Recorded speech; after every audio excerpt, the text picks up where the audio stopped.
Hello and welcome to On the Bench LFC. So how are you all doing on this fine evening for myself? Let's talk about Liverpool, ladies and gentlemen. Obviously it's a bit of a new theme. I hope you enjoyed the thumbnail that I've done for this one, and in case you haven't noticed, I've had my ears lowered as well. I've had my hair done. I saw the janitor at the local school starting to eye me up thinking, I could use his head to mop my big old hall floor for the school. And I thought, yeah, I've got to get done. It was getting out of control, guys. You probably saw I was wearing a hat quite a lot on the stream, and I thought, I need to get it trimmed up. So I did. How are you all on this fine evening? I hope you're all very well. Hope you've all had a fantastic day. Obviously, let's talk about Liverpool is a bit of a new theme. We all do talk a lot, and we do take call-ins on the show, which will be a continuous theme from now on. And it is about getting as many of your views out there on this channel. That's what it's always about.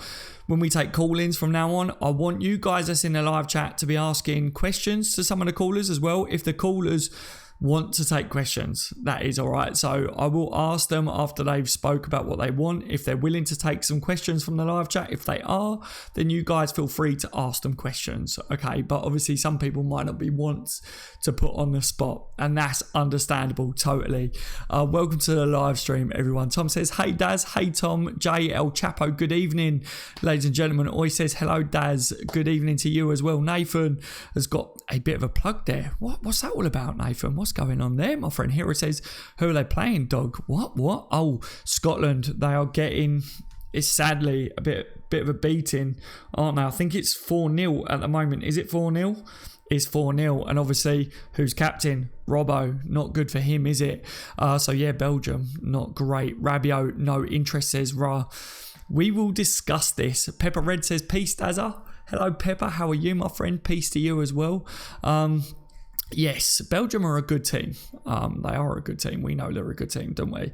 So I feel for Robbo. It's his first time as captain, and it's going to be a bit stressful, isn't it, for him? You know, he's going to be bearing that today, isn't he? But it's an experience for him. It is an experience for him. Belgium are no easy pushover as an international team. The kilt is in. Good to see you, DZB, as well. Yes, Mexican Wave. DZB loves a good old Mexican Wave in the live streams.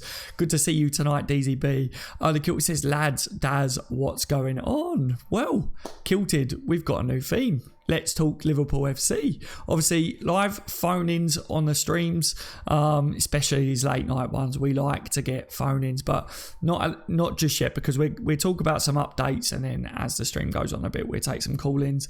Father Nature says, bless you, Daz. And to you, Father, how are you this evening, my friend? I'm called that Rabiot fakeness. You're called that Rabiot fakeness, or you called it, my friend.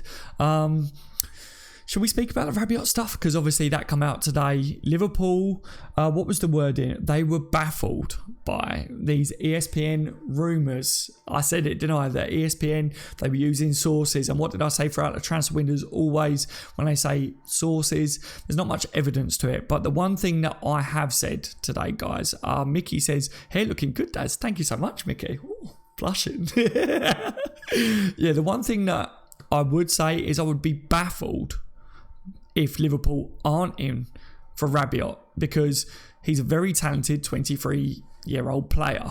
On a free, I think Liverpool may be saying that, want to cover themselves because of this tapping up scenario. If Liverpool have spoke to him, they are not going to be telling people that we've been speaking to him or his agent, are we? We're not going to publicly say anything, because we've had our wrist slapped in the past, haven't we? So my overall look on it is we will be none the wiser anyway. If Rabiot does end up signing for Liverpool, good news. He's another quality player added. If he doesn't, oh well. You know, we've got a quality squad. I'm sure we will see some quality additions to the club within the next couple of years, for sure. I think our squad is looking a lot better as it is, obviously with the recent additions. And it can get better. It can, for sure. A lot of people are talking about Adam Lallana at the moment, and with his fresh injury, they're saying that, you know, Rabiot, another midfielder, could be a replacement for him. I don't know whether I'm looking at Rabiot or another midfielder as a replacement for Lallana, but I do look at it that, yeah, if another midfielder comes in, then it could be the beginning of the end for a midfielder, one of the midfielders at the club already, because on paper we definitely do have, a lot. We have a lot of numbers in the midfield area, and some of them just maybe not be available often. We put it that way. And you've got the likes of Jones, and some youth players as well that are looking for a pathway into the first team. Jones is a quality youngster, isn't he, guys? Speaking of youngsters, Conor Randall has been ruled out for 12 weeks with a fractured cheekbone. Obviously, he picked that up, didn't he? So just a bit of an update for you guys there that do follow the youth setup. Conor Randall out for 12 weeks with a fractured cheekbone. Ooh, not good. Not good. I feel for him. I've busted it up. I've had a few fractures on the cheekbones and stuff like that from boxing and silly things in my days and stuff. So yeah, I hope that he gets better soon, hopefully. And if Emma ends up joining, or if Emma's watching right now, I hope that her arm's not too bad, because obviously yesterday she put in a live chat that she had broke her arm, and hate hearing stuff like that. I hope you're all well today. Thank you for joining me in the live stream. If you're watching, you're enjoying already, please leave a thumbs up. It helps the channel, and I really appreciate it. Thank you so much, guys. Obviously, with these laid back late night live streams, we will talk about whatever you want to, Liverpool related, but obviously there's updates for you guys. Red Star Belgrade have had a ban for the Champions League games, meaning that their fans won't be able to travel to PSG and for Liverpool. So that means that at Anfield, Liverpool get to pack Anfield with Liverpool supporters. Get in.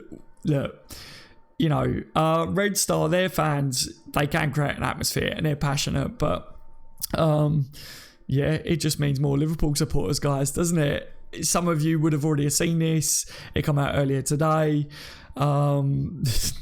They've been done by UEFA. They have been done. So let me know your views on that. What does that mean for them? Will they be gutted over this? I'm sure they will be. It's already a tough group for them, isn't it? Let's face it. And they are going to be looking at this now like, why? They can't even go to these big games away and support their club as well. So yeah, you got to feel for their fans in that sense, but they did do a bit naughtiness, didn't they, to get it? We put it that way. Norwich says, Alisson needs to play. We need to win. Follow Liverpool. Indeed, my friend, indeed. Wiz says, what's your opinion on Joe Gomez as a starting centre-back? Wiz, for me, my friend, I think Joe Gomez has been fantastic. I think he's been so good, especially in the last game. I thought he was our hero in that game. I really did. I think he was a reason. Obviously, he got man of the match. I think he was a reason we got the 3 points in that game. The lads in general, they defensively got the 3 points, didn't they? So it wasn't just down to Gomez, but I thought that was his best performance so far this season. I think he's done such a good job since coming in. Put it this way, beginning of the season, and we were talking about Lovren's not available and the injury concerns with Matip again. We were talking about Gomez starting, Nat Phillips, and so many people were saying, oh, no, we need to sign another centre-back. And I'll be honest, I hold my hands up. I still look at we could have done with bringing in another top-quality centre-back into the team, because I always say, touch wood, that if anything ever was to happen to Virgil, then we are still looking like at centre-back. But I think Gomez has been fantastic so far. So yeah, my overall look at Gomez, centre-back, I think keep him at centre-back now. Don't keep playing him in different positions. Let him mature in that role. And yeah, on my channel, I did 5 top reasons why Joe Gomez will become world-class at Liverpool. And it's been fantastic to see your guys' comments on that video as well, telling me why you think he will be. Some of you guys have said, look, he already is. So I like that as well. And there's been a couple saying that were like negative, saying Joe Gomez, really world class. I don't think they're Liverpool supporters. I'll leave it at that. Corey's in as well. He says, hi, Daz. It's going to take me ages to type. Oh, I know, Corey. Thank you for letting me know, though. And I feel for you as well. I hope that you're on the mend soon, my friend. Another injury there. God, I feel like everyone's on international break at the moment. Everyone's getting injuries, including the Liverpool players, which isn't great. Simon Mignolet, obviously, is another one of our players that is injured at the moment. Apparently, he's got a sore finger, and I reckon there's a rumour that's going around. Well, it's not a rumour, but I just reckon it's because he's been typing a lot to his agent saying, "Get me out of Liverpool. I deserve game time." He's been doing too much of that, so he's got a sore finger. It's either that or he's been doing that behind Alisson's back, maybe. I don't know. Noble Fakir says, would just like to say, not in the chat much, but this is one of my best LFC channels. Thank you so much, mate. I really appreciate that. And, I know that some of you guys aren't in the chat much and can't join in on the live streams all the time, but if you enjoy the content and, like you there saying it's one of your best LFC channels, that means a lot, mate. And thank you so much for saying that. For me, I just appreciate that you guys do join in when you can. And just the fact that I can put a platform out there for you supporters to be able to get together some evenings, some daytimes, and just be able to have a little chit chat. And I try to keep you guys updated about Liverpool as well, don't I? Best that I can. All right. I'm not exactly your typical news reader, so yeah, I'll try my best, all right. Have you guys seen Trent's crossbar, where he hit the crossbar in that little video?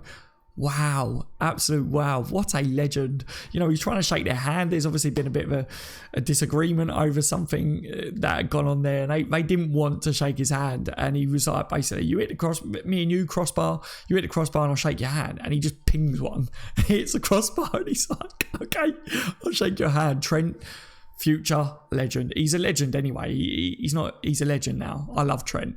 Michael says, Daz is the best YouTuber and my best so much. Love for you, my bro. Oh, thank you so much, Michael. You're a legend, Michael. You're an absolute legend. Thank you so much. It is the best in my opinion, says Corey. Thank you so much to you as well. Oh my God, Nabil Fakir joined Liverpool, says James. Yeah, get on it, Nabil. Get on it. The Kilty says, yes, I did see Trent. Yeah, he's such a good player, isn't he? Such a good player. He's going to have a massive future, that lad. Adam says, yes, it was quality. Daz, Trent is class. Big time. Big time. O-Dog says, I stopped watching a video of True Geordie raging on FIFA to join this live stream. That's how much I like this YouTube channel. Oh my God, that's incredible. True Geordie, what he's achieved, man. What he's achieved. He's an absolute legend, isn't he? Guys, as always, what are you drinking tonight? You on the strong stuff? You on the beers? You on a cup of tea like me? I got a cup of tea. You know me by now. I'm not teetotal. I do have the odd tipple, all right, but I like to have a cup of tea in the evenings, or a couple of cup of teas. A couple of cup of teas for me. Tom Conley says, thumbs up for our Daz, you legend. Show him that LFC love. Thank you so much, Tom. Yeah, I'd appreciate it. Honestly, thank you so much, Tom, for saying that. El Chapo says UEFA are gangsters. They are. El Chapo, I want to do like a gangster pose, but I'm not exactly a gangster myself. It wouldn't look very gangster if I did it. I don't think UEFA would look very gangster either, but yes. Mickey says, I got a great topic for a Skype call out. Daz, feel all Reds would want to discuss it. Fantastic, Mickey. So you plan on calling to the show? Because if you are, then yeah, once we get over these updates, then Mickey, I would love to have you call into the show, mate. Corey says, I've seen that Ox is only 80 rated on FIFA 19. He deserves better. He does. Obviously, the ratings have come out for Liverpool today. There's a few in there that is a bit disrespectful, in my opinion. But other than that, I think, Bobby's rating, I think is quite good. I said the defensive stats should be a bit higher, though. They should be. Wink, wink. Jurgen Klopp is back at Dortmund tonight as he takes charge of their All-Stars team to bid farewell to Roman Weidenfeller. I think that's how you pronounce his name. I'm not the best, at names. You know that. But yeah, he's back there. Obviously, Petrov v Milner, a match for cancer. 2 p.m. kickoff tomorrow. Are you guys watching that? Great cause. I mean, I pretty much guarantee you that all of us, if not all of us, then most of us will know someone or know of someone that has been affected by someone with cancer. So massive cause for that. So a big shout out to those guys for that. And yeah, hats off to them. So yeah, let everyone know in the chat if you're watching that or if you're going to that or anything. Massive shout out to that tomorrow. What else have we got here? Watford manager did win the Manager of the Month award. He did beat Klopp to that. And as much as I would like to say that Jurgen Klopp's our manager and he should win that manager award, I actually think, Watford manager, he's done a pretty good job as well, hasn't he? So Meh, I was content. I was content at the same time, but let me know your views on that, guys. The grand egg is waiting for us, says Pepper Red. James says, what content are we expecting this year from you, FIFA, Pez? What content are we expecting from this year from you? FIFA, mate. From me, Pez is not... I don't play PES, if that makes sense. I don't really have any PES experience to be able to compare the two. So I wouldn't be able to tell you if PES is better than FIFA or if FIFA is better than PES. People have said to me that maybe I should try PES. So I will end up trying it down the line, but I've pre-ordered FIFA and I will be playing FIFA at some point. Michael says we need a centre-back like Virgil.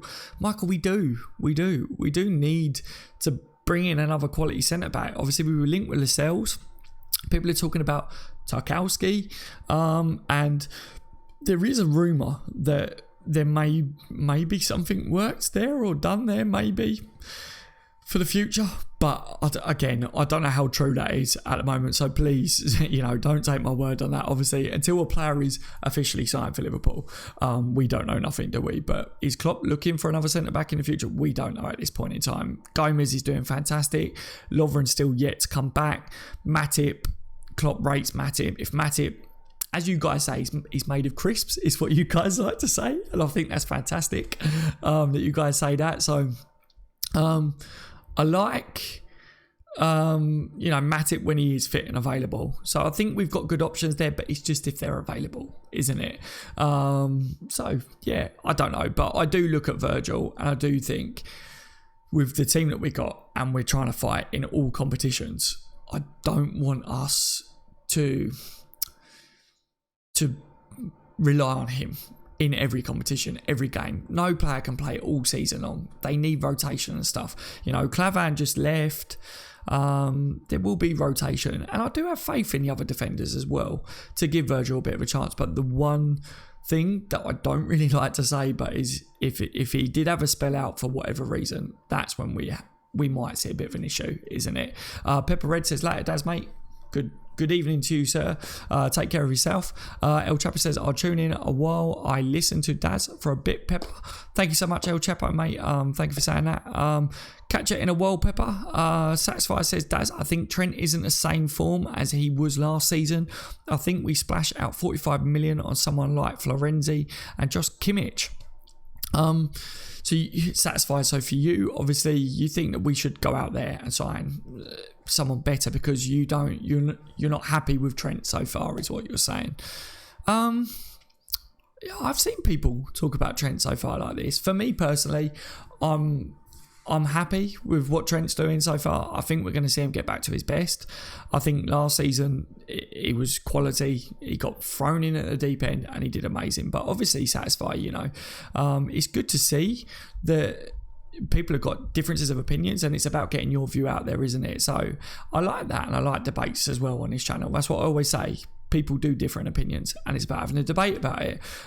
For sure, there are top quality right backs out there, but I look at Trent and I think he's definitely got ability and he is a great right back. And I think all the time he plays for Liverpool, that progression is going to be more and more and more. That's my views on it, if that makes sense.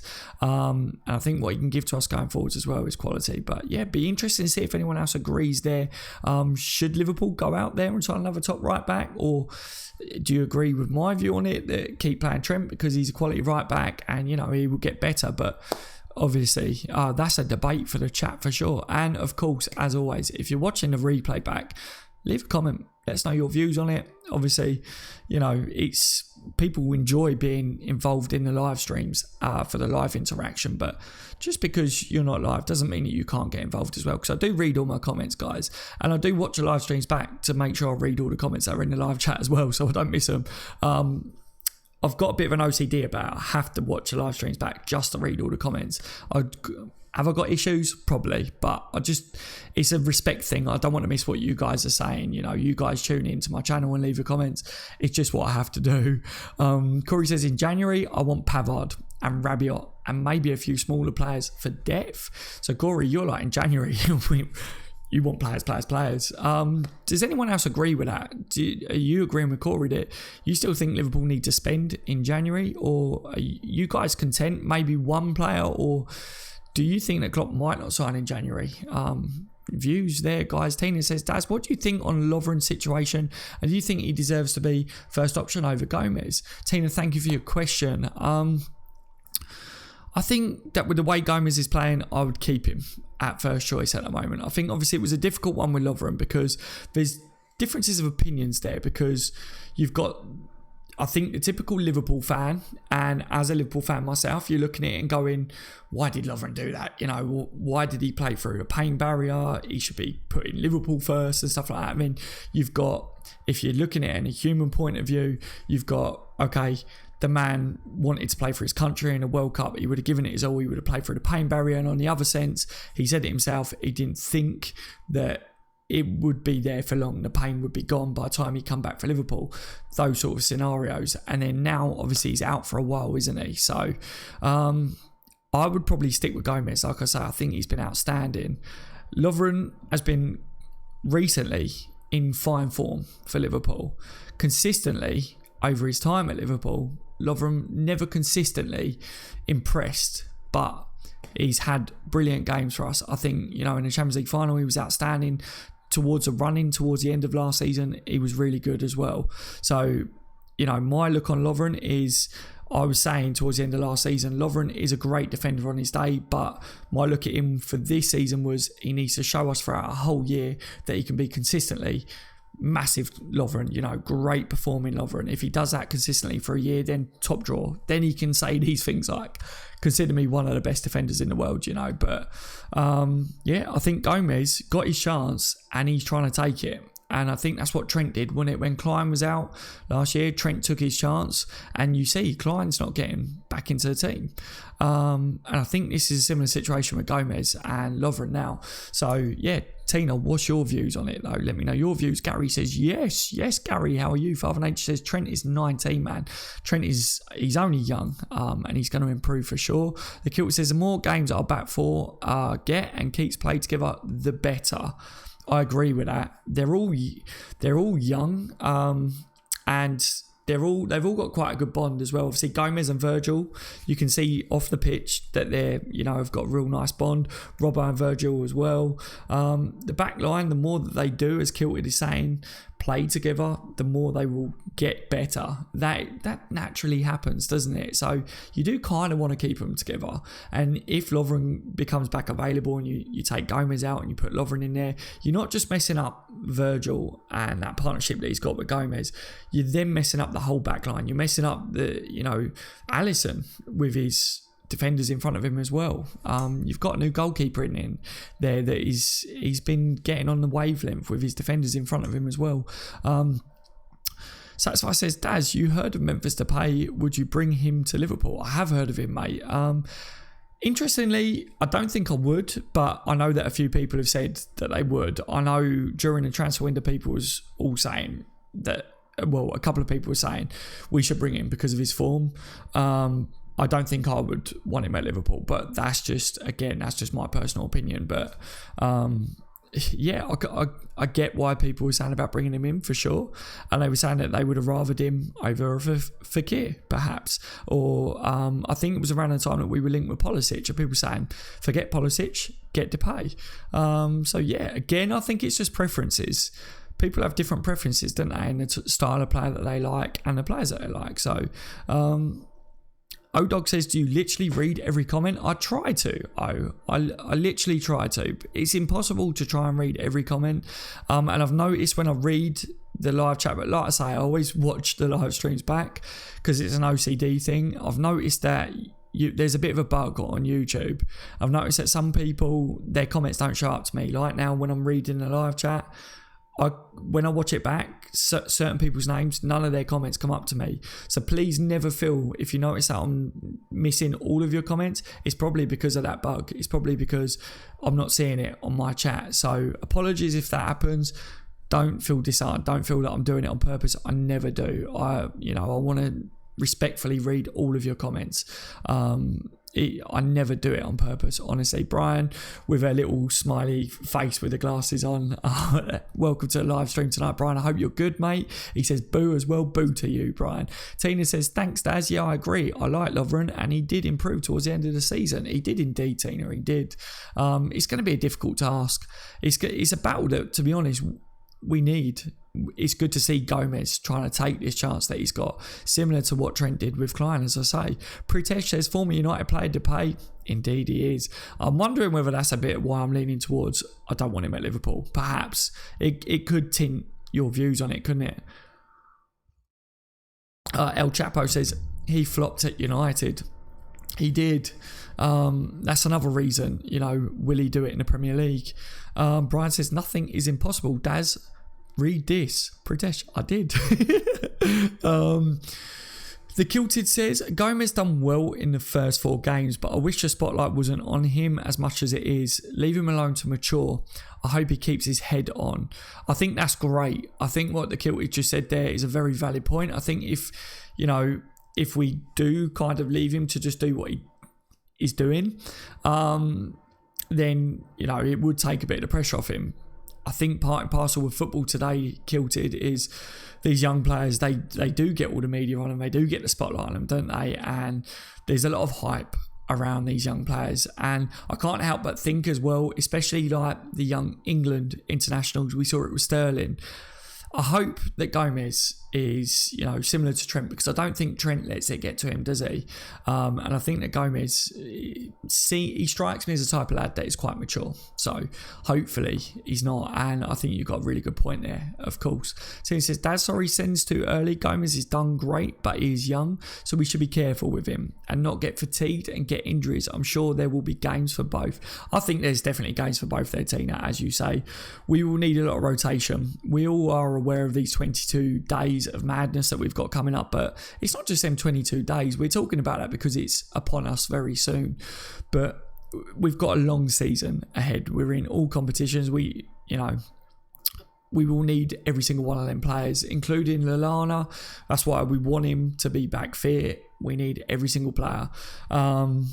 So yeah, there's games there for every single one of our centre backs, but it's, as you say, Gomez has had injuries in the past, so it isn't about burning these players out as well. It's about, keeping them in there. The one thing that I want to see is Gomez staying at centre-back. He can play right back, he can play left-back as well, but I kind of want to keep him at centre-back now and let him mature in that role. That's where my head is at with it. Yeah, Lovren will get game time in there, of course, as well, because he's a good centre-back, but keep Gomez playing at centre-back. I don't want to see him play centre-back for a game and then play right-back for a game and stuff like that, because that's not, I don't know whether that will be any good for him. Of course, Klopp will know better than me. He will know better than most, because Jurgen Klopp is amazing. But I just think for Gomez's progression as a centre-back, keep him there. Keep him learning that role, Gary says, couldn't care less about the Carling Cup. Mane's boss, says Brian. Mane is boss, for sure. El Chapo says, no way in hell. Corey Jackson, Mane can be injured. Salah might be injured. Bobby, it says Norwich. I don't know what that's about. I keep forgetting we still haven't seen Fabinho in the Premier League yet. We haven't. Yeah, we're going to see him very shortly, though. We're going to see him very shortly. Connor says, sorry, Daz, I just came. What is happening with Mane? In what sense, Connor? What sense? What are you guys talking about with Mane? I don't think anything is happening with Mane. From what I've seen before I come on a live stream. Anyway, I hope not. Tybok says, hey, Daz. Tybok, I've got your name right tonight. Obviously, as I said, I watched the live streams back, and I noticed on one of them where I watched it back, and you said I always used to pronounce your name Tibok, and you said it's pronounced Tybok, didn't you? So there you go. That's proof that I watch them back and I read every single comment. So yeah, I think I'm right now. Anyway, hope you've had a fantastic day, my friend. Same goes to all of you. Thank you for joining me. Hope you've all had a fantastic day. Let's talk about Liverpool FC. Tony says, I think he means contract-wise, Daz. Oh, what's going on with Mane? With contract, we don't know at the moment. Obviously, there's a lot of talk about Mane should be extending his contract at Liverpool. But It's not happening yet, is it? I cracked a little joke that, can you imagine if Lallana was to come out that he signed a contract extension before Mane? I think social media would break. John Henson just signed a contract extension. Fantastic. There was a lot of people that was like, where's Mane's though? So I made a little joke that Lallana's next, and everyone was like, no. EG says, hello Daz. Hello EG, mate, good to see you tonight. How are you, my friend? Satisfy says, hopefully he does, inshallah. Is that how you say it, Satisfy? Obviously, I don't know how to pronounce it, but I hope I'm right with that one. I think we will win the league, says Hassan. I hope so. I don't want to be too confident with it or cocky with stuff like that, but I think Liverpool could be good. Obviously, there was talk about Pogba cracking a bit of a joke or liking a comment over Liverpool and their title chances. Keep your views to yourself over it, Pogba. We like to comment over it basically, but don't speak too soon, Pogba, is all I would say, because how are Man U doing? British says, the uni thing is a waste of time. You went off there, that says DZB. I went off there. What? Did the stream cut out or something? Or did I just go off on a little tangent like I do? Alejandro says, new haircut. Or is it my idea? Yes, I've had a new haircut. I've had my ears lowered, as we call it. Yes, I've had my haircut. Thank you for noticing, Alejandro, my friend. Yes. It was getting too long. That's why I kept wearing my hats on a live stream, because I just hadn't had time to go and get my hair cut, and I thought, I don't want to look scruffy in front of you guys, even though the hat didn't look too nice. But and I've even bought a new hat today as well, because that hat was just an old one. I just was like, I'm just throwing it on for the live streams, to be honest, to cover up the scruffiness. I was talking to my barber today as well, and he was asking me what I do, and I was like, on the live streams, because his son wants to get on YouTube and stuff, and I was like, I talk to like Liverpool fans and stuff like that, and he was like, oh, so you just like get on and talk to the fans then? I was like, yeah, like Liverpool fans, though, not like extractor fans and fans that call you down and stuff like that. Can you imagine that? Turn it on, it rotates. Like, I'm talking to you. But yeah, he was asking me for his young son, that I think his young son wants to do gaming videos and stuff, and brilliant. Connor's in here as well. Good to see you tonight. How are you, my friend? He says, hey Daz, nice trip, mate. Thank you so much, Connor. Good to see you tonight, my friend. Tybox says, thanks Daz, and thanks for correctly pronouncing my screen name right. I think we should wait till Xmas to see how good this LFC team is. It's a good point, Tybox, mate. I've got to get used to it, because I naturally want to call you Tibok, because I always did, but you're very welcome. I try my hardest to pronounce everything right, but you know what I'm like. Lalu's in as well. Virgil had a great game in internationals. Lalu, did he? Obviously, I haven't had a chance to watch the internationals today. I know that Scotland didn't have a best of time, but Belgium are a good team, aren't they? So I feel for Robbo in that sense. Paramod says Liverpool will win Tottenham by 2-1. Paramod, I love that. Liverpool will beat Spurs, won't we? We will beat them. We will be confident and send positive energy to that game for sure. Pritesh says, believe in your barber, Daz. Believe in my barber, Pritesh. Yes. DZB says hi to Connor. Luke says, will Mane be 86 or 87? I think he's an 86, but Connor that's in the live stream, he knows for definite. The Kilted says stupid Belgium. Yes, Kilted, stupid Belgium. Indeed, Kilted won't like that because he's Scottish, but yeah, they are stupid. This international break is so boring, says Gary. It is. On that note, ladies and gentlemen, obviously I did some of the updates at the beginning of the stream, and I've been bouncing off the live chat, but I think it's about time that we start to get, not that one, that we start to get the live call-ins on the show. So, if you want to call into the show and you want to have a good old chit-chat with the other Liverpool supporters on, then definitely it's time for you guys to call in and have your say. Let's talk about Liverpool. I'm really looking forward to see what some of you guys have to say tonight if you want to call into the show. Diamante says, guys, I'm in love. Who are you in love with, Diamante? Always good to hear that someone's in love. That's what it's always about. Java Moss says, Daz, remember my name? You're a legend. Remember your name, my friend, and you are a legend indeed. Not me, you, that is Java. Pritesh says, Daz, grow the beard till Xmas. Oh, Pritesh. I've done it, mate. I've had it really, really long, and growing the beard, it's awkward. Here we go. We've got our first call in. Let me get this up here so that I can take it. Hello, welcome to the live stream, my friend. How are you tonight? I'm fantastic, thanks, Daz. How are you? I'm good indeed. For anyone that doesn't know, it's Mickey. Mickey's on the chat tonight. Good to hear that you're good today, my friend. The live stream is yours. Let's talk about Liverpool, Mickey. Right, I've got a really big topic that affects every single Liverpool fan out there. Oh, I'm really excited about this. Come on. Right. What is it, Mickey? Come on. So, we all know how hard it is to get tickets for Liverpool. Yeah. Right? So, I want to know what everyone's thoughts are on Liverpool and the Anfield Road end extension, and then what they're going to do after that, because Anfield is not big enough at the moment. Yeah, I think it is a major talking point, it really is.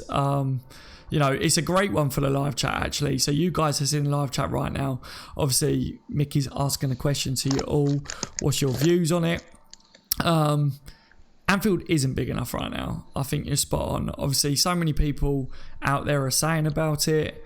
I think they are looking at the moment, the plans for it, mate. I don't know the exact time frame of it because they're not releasing anything majorly at the moment, are they? Because they say they want to be exactly right with the development and all that, is what I last read. Am I right with that? Have you read up on it? So what I'm reading up on is that they're trying to change the plans a little bit. Yeah. And with this concerts and boxing matches and NFL in mind, so they can have a bigger entrance for the trucks for the concerts. When we have concerts there in the past, they've had to crane them over and it's cost a fortune. Yeah. So I think that's one of the reasons why the plans have been delayed a bit. And I think the other one is it's not financially viable without the boxes. Right. And the Anfield Road end is going to just be all seats, as far as I know, in the original plans. But they're now saying they might have to change it to include hospitality because it isn't financially viable without the hospitality. So, obviously, financially, they know that if they put the hospitality in there, that will cover it, basically, is what they're saying. Yeah, over a period of time. But apparently, there's a lot of people I know that are in the spirit of Shankly that really thought the Anfield Road end should just be one big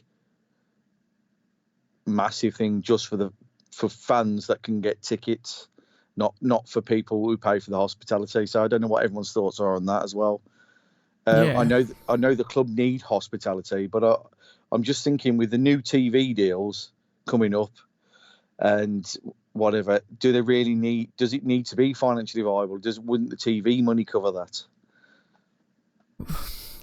This is one thing that I'm looking at with it, because I think there's a fine line between them talking about financially we need to do this and we need to be ready for that and we need to have hospitality in it to financially make sure we're ready. And again, this will spark up maybe, those FSG murmurs, because I think, I don't know, it's very difficult in the way you word it, because at this stage in time, we don't actually have all the facts at the table, do we, to be able to talk fully on it, because they're releasing certain things and they're talking about certain things, but until they actually go ahead and do everything, it's all just kind of hearsay at the moment. And that's where you've got to be careful, because I've noticed before when I have spoke about certain things on the channel, it sparks up a bit of a stir and someone's gone, oh no, this is typical FSG, and then I've gone, well, hang on a minute, like 2 seconds, because I'm not saying that's a definite, this is just what someone said is a possible outcome for this, so I always try to be very careful with what I do, because I remember reading an article and it was maybe coming up 2 weeks ago, and they were talking about, and they were saying that at this stage in time, everything's still in a pipeline and they're still working on everything and they're still, planning on going ahead with it, but it is all still making sure that they've got everything in place ready to go ahead. So it does sound very much like they don't know exactly what they're doing there south fully yet, for them. So see, my thing on FSG is, if we'd say had a billionaire Russian or a billionaire sheik, we would have moved to Stanley Park. We wouldn't have stayed at Anfield. FSG, when they took over the Boston Red Sox, they decided to redevelop one of the most iconic stadiums in baseball rather than move to a new one. So they made that decision. So we've got to applaud them for that, because moving from Anfield would have destroyed me completely. Yeah, same. I agree with that. I thought that was the best move they made. When I heard that they could have built a new stadium, I was thinking, no, how can you do that with the rich history that we've got? It just wouldn't be right, would it? No. Oh, God, Shankly's ghost he'd be shaking in his grave, wouldn't he? Yeah. It's like, truly growing up, it's my favourite place in the world, and it still is now as an adult, and it's becoming my children's favourite place in the world, whether there's a game on or not. But beside the point, the thing with the FSG, I'm glad they are the right people. They are doing it right. So when we say financial viable as well, what FSG have to look at as well, this is what people can't be battering him for, is if they make Anfield, say, an 80,000 all-seater stadium, if they do all four sides, they've then got to be in with the council, because the infrastructure around Anfield couldn't handle 80,000 people. Yeah. This is what they're doing at the moment. They're trying to work very closely with the locals and the local council, aren't they?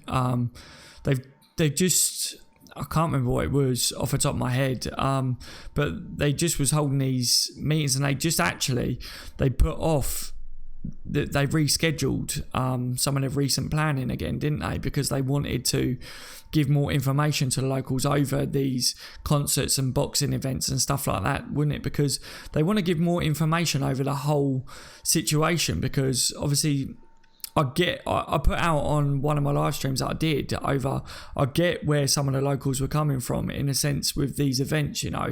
They know that with the football matches, they know that they live by these stadiums, so they're used to, when a football match is on, that it can be difficult to live around if you're really close and in the town. But I think if you start to add these events to the stadiums as well, that's when some of the locals, I think, are saying, when we have our downtime, if you add that to it as well, then it becomes more of a hassle. So I think Liverpool are trying to work closely to give them a bit more information, say we're willing to work with you and to make it better for the community as well. And I think that's what Liverpool are trying to stress, isn't it? At the moment, is what they're looking to do. Yeah, it's also creating jobs for the area as well, which is a plus side. Apparently it would create another 1,000 jobs if they got these concerts and these NFL matches and these rugby matches that they want to do.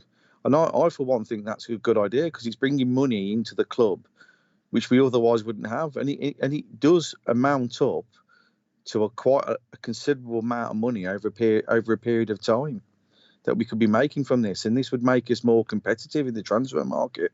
Not that we're not now, but we're still not in the same league as Real Madrid, Man United at the moment, but we're getting there, and these little things will help us get there. Yeah, it's all different revenue streams, isn't it? And this is where I would say this is FSG's strength, I would say. Since they've come into the club, they are very shrewd in finding and growing. And from the day they come in, they had this project, and I can't remember who it was, but on the live stream the other day, we were talking about FSG, and we were talking about, this project that when they first come in, they didn't have the right people in the right places, and it was about giving them time, to start to see the benefits of having FSG as our owners, basically. And we are starting to see that, and I think they've been honest with us from day one as well about getting Liverpool to fund itself as a club, really.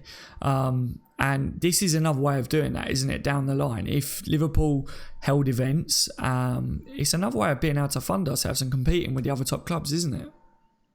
Yeah, well, to me, it's rather clever, because you look at the the Manchester clubs, they've all got concerts in the summer. All of them, all the ones in London, Spurs plan to do it with their new stadium. They've all not just built stadiums just for the football. They've looked beyond that, other revenue streams.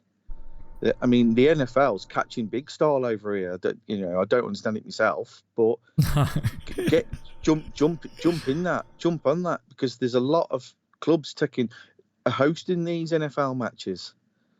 Yeah. Now it's a bit. I've looked at some of the tickets, £200 a ticket. Some of them are, and you're talking. You think you get 50? If we get 50,000 people watching an NFL match at Anfield, and all right, the NFL club's taking there. But if Anfield get their share of it, that's quite a few quid. It's quite. It's ridiculous. It's ridiculous money, really, isn't it? But the one concern that I have with that, I think I'm seeing Father Nature here saying it ruins the pitch. So, would you agree with that could possibly damage a pitch? Not modern pitches. Because Liverpool, I don't know whether you noticed, we've relayed the pitch every year for the last 4 years. Yeah. And the pitch is immense. It is immense at the moment. And it's beautiful. Absolutely beautiful. I think another reason as well, I was reading the other day, going back to my original point, the Anfield Road end's been delayed, is originally it was meant to have the plans this summer and start building it next end of this season. But since Klopp's come in, Klopp has told him, well, hang on a minute, I'm not happy with the training facilities. Yeah. I want the academy and Melwood to be one. So let's move from Melwood. And I think they've suddenly gone, well, we're still doing it, but we'll delay it. We've got other plans we might want to do with it anyway, so we're not too sure what we want to do. Let's build this training facility for Klopp, because that's costing 50. That's a £55 million investment. So people that back their FSG, they're putting in a £55 million in to develop. What Klopp said in his interview was he wants 11 Scousers on the on that field in 10 years. That's what, you know what I mean? Yeah. Which is the dream. It is the dream, isn't it? 11 Scousers playing for Liverpool in a game. But whether it happens or not, it's a different matter. But so that's probably another reason why it's not going to happen. I don't know what everyone's thoughts on that is. To be honest, that's another good thing of having FSG, as we were talking, is they've listened to Klopp. That's a positive again. It's the owners are listening to our manager, which that's a good thing, isn't it? Like you were just saying there. As you say, I know people want the extension on the stadium, but as a progression as a club as well, and we've been talking very much about this progression on and off the pitch, Klopp obviously sees that financially, if you have, the facilities to be able to, as you put it, 11 Scousers on the pitch, FSG down the line, or Liverpool as a club, could save a lot of money transfer wise. I know people might be looking, because I know there's a lot of people out there that they want to go out there and spend 80 to 100 million on a player, but if you can get these players when they're young and train them up, then you save yourself a lot of money in the kitty, don't you, as well down the line. So it's about being smart as well, isn't it, mate? It's all part of it, isn't it? Well, if you think about it, it's such a simple thing. Well, Klopp was saying, well, if I want to go and see the youngsters and the reserves, and I've got to travel 2 hours round, and then I've got to watch them. He says, but if I'm there, I can watch them and watch the first team in the same day, and then I can start mixing them and getting them in. And this is all part of the plan. And also, I think he had a visit a couple of seasons ago to Man City's training complex, and he was like absolutely amazed by it. And it's, if you look at Liverpool's plans for it, I don't know if you've looked at them, Daz, they look very similar to what they're doing there. There's like indoor pitches they're going to build like for the winter to train on. Yeah, it just looks amazing. I know that they're saying about how nice and how good it's going to be. It's going to be amazing, isn't it? So I'm looking forward to them going ahead with that. As you say, I think it is one of the reasons why it's been delayed. I think another reason is I don't actually think they know what they're going to be doing. I think they're trying to work with the local community of Liverpool as well, with other aspects and other areas. I'm not too sure. Like I say, with the locals, I know, I see a comment here. Paul say, does the caller live over the road from Anfield? If not, he may be a different opinion. If he did, can I just answer that question? Yeah, of course, mate. Of course, yeah. Right. So Anfield has been there before Liverpool Football Club was formed. It had far more fans go there in the early 1900s than it does now. If you buy a property or live around Anfield, you know what you're in for. Unfortunately, it's like me buying a house by a railway track. I know during some points of the day or night, trains are going to go flying past my back door. Yeah. It's one of them. I do have sympathy for them. I'm not being totally negative. But then again, they have people who do support Liverpool, who do want to live there, have offered them extremely doubles the amount of their money to move, and these people won't move. So there is that element as well. So there is a lot that can be done there. I know there's a massive housing development going on in Stanley Park and things like. If you look at all the infrastructure things that the council are trying to do, if the infrastructure was right, the residents wouldn't feel the pain. Yeah, so you think it's about getting the infrastructure right, and hopefully the residents should be okay, is what you're saying. And I think this is what Liverpool are trying to do, do you think? Or it won't. Listen, it's one of them things. There's always going to be somebody that's not happy. And that's look like we got top of the league. There's still Liverpool fans not happy with how we're playing. So there's never going to be somebody happy with the situation. Yeah. But as fans, and Liverpool is a global brand, and people, I work nights, so to get tickets, I have to sit on my computer in the morning, and I have to hit that button dead on the 8:15 start, and then sometimes it takes 2 hours to get through. Or it says, sold out, and then you have to scramble for tickets dead quick. And you've got 4 or 5 computers on at the go, and everyone's doing it at the same time, and it's such a nightmare, and especially if you don't get the tickets, and it's just madness. Like, there's a 27-year waiting list for season tickets. This all needs to be addressed, and the only way of addressing it is making Anfield bigger. Yeah, and I had a comment from someone, a message from someone the other day, and he was talking about this, and in one breath he was saying about he agrees with the locals, and he feels for them, but on the other breath he does think that Anfield needs to be extended.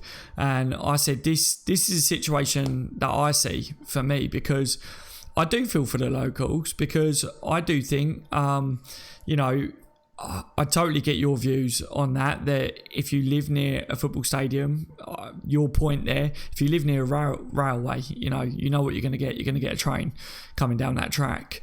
I think, with the locals then in off-season, knowing that's their downside, if there's then concerts and stuff like that, it's a difficult one. And I get certain points to it, but at the same time, as a Liverpool fan, like what you're saying, we need that stadium extended. Liverpool have stuck by Anfield, which is what we all wanted. I really don't. I never saw one comment from anyone. There might have been, but I never saw one comment on this channel saying, go and build a new stadium.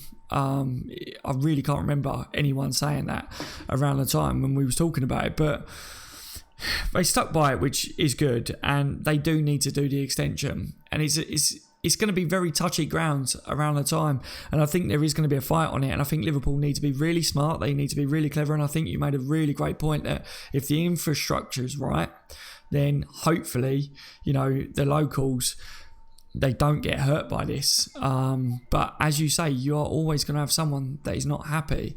I don't think you can ever please anyone in life, mate, can you? It's so true about Liverpool at the moment. We're top of the table, but there are fans that aren't happy with that. I would say that I haven't been fully happy with Liverpool's performances, but really, if you're looking at grand scheme of things, we're top of the bloody table.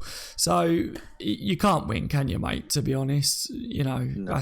I guess that's life, But the fact of the matter is as well, the Anfield Road end, even with the Anfield Road end, to me, Anfield will still be short of Old Trafford, short of other grounds, and And to me, 60,000 won't be enough, or I think it's 62,500 it'd be once the Anfield Road's done. Yeah. I think it still won't be big enough. I think it needs to be 80,000. Yeah, I think I've seen people say that we need to get up to the 80,000 mark to really be competing. And I think this is probably why they're trying to sort out the concerts and stuff like that as well, and talking about this other revenue stuff, because I think they know that they need to be competing with the revenue side of it. And maybe that's because down the line then they want to be trying to make it around the 80,000 mark as well. I don't know. Again, I hate this because people, I'd say once a week, I get a message saying, "Daz, do you know what's going on with the plans with this?" And I say every time I look into it and look it up, I end up reading an article and then coming away and I'm like, I'm actually really not too much none the wiser than what I was before I actually started reading the article. Because it's like, yes, it looks like they're going to be doing this, but on the other hand, they say, but we're still not 100% yet. You know, timelines, we don't know.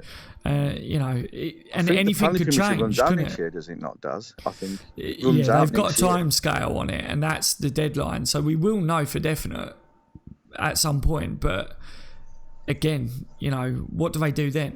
What happens then? If that fails, it can't do, can it? They're not going to let it fail. They won't let that fall through, will they? Surely. If that happens, then what, mate, for you? Well, for fans' views and for everything else, it's a no-brainer. And for FSG, it's a no-brainer. They own Anfield Stadium. If they make Anfield bigger, it increases the value of Anfield and also the value of Liverpool Football Club, which is good for us fans and good for the owners, if you want to say that as well. It's a no-brainer. It is a no-brainer. It needs to happen. They may give us some more, because the finalised plans, and give us all a bit of idea. I just think they probably now need to be a bit more transparent with it and a bit more open to talking about it a bit more, because they get asked that question quite a lot, you know, when they go out to the community and they do other things, and they're answering it without answering it just like a politician, if you know what I mean, giving you a nice answer like, oh yeah, it's financially good for the club, but they don't actually say yes or no, do they, or anything? Or no. That's what's frustrating me, Mickey.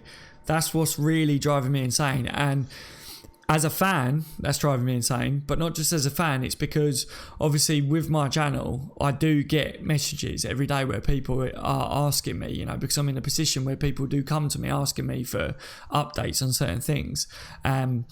It's so difficult for me to talk about this situation because they don't give you a certain answer. I think, like you say, they are wording it like politicians. They don't want to give you a certain answer. And is it because they don't know the right answer, or is it because, you know, they do know the answer, but they don't want to give it away yet? And I don't know. I just hope that it's probably because they don't know the full answers at the moment, but they have got the right plans in mind. That's what I'm hoping, because they need to do the extensions.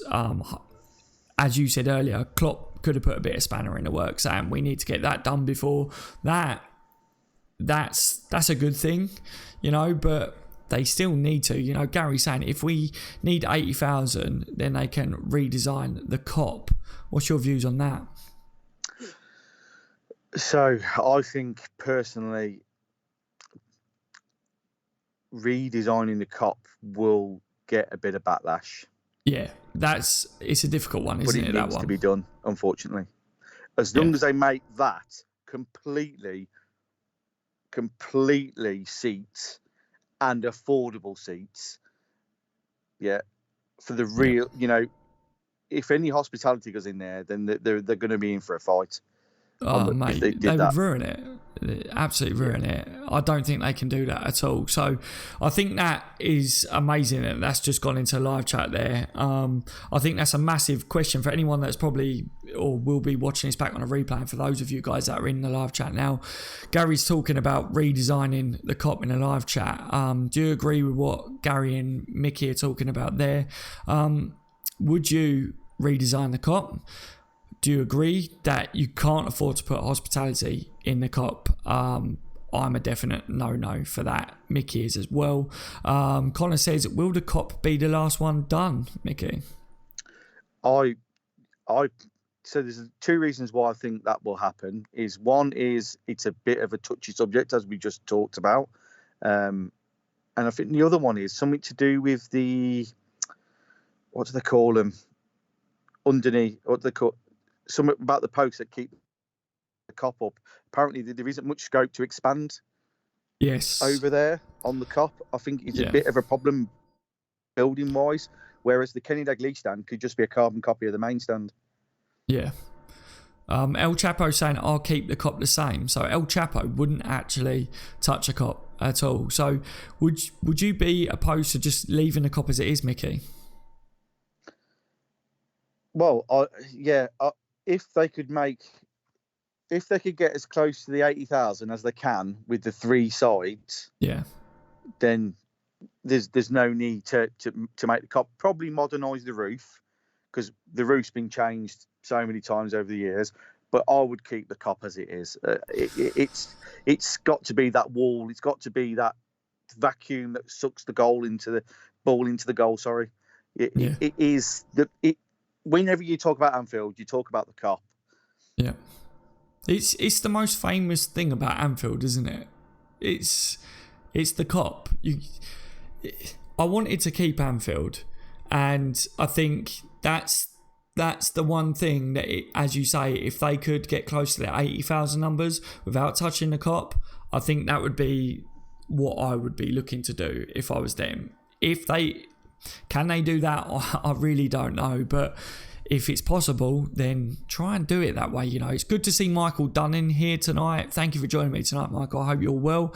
Have you seen that Harry Kane is going to be wearing golden boots for England? Have you seen that, Mickey? Have you seen that he's going to be wearing them?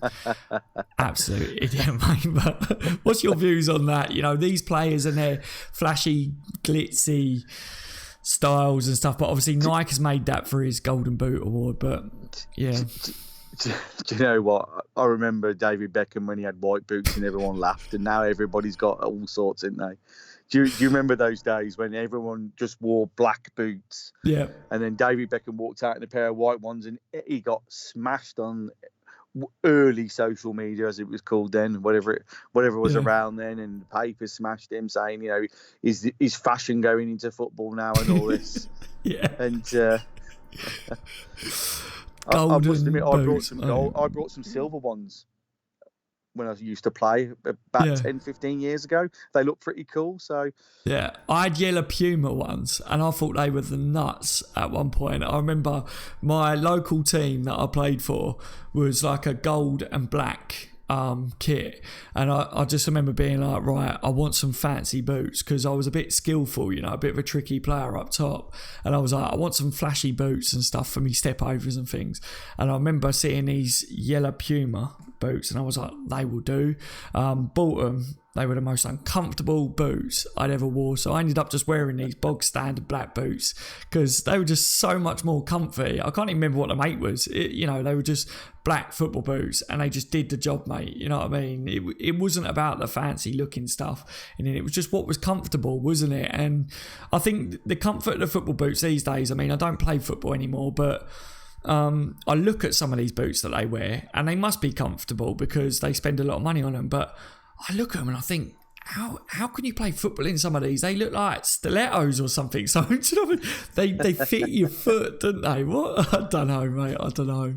Yeah, well, wearing golden boots is one thing, but to be honest, I think he needs to do more to his game.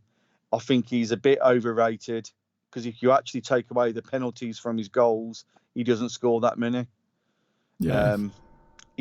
I'm not saying he's a bad player, but he's not as good as he thinks he is, and he's not as good as a lot of people think he is.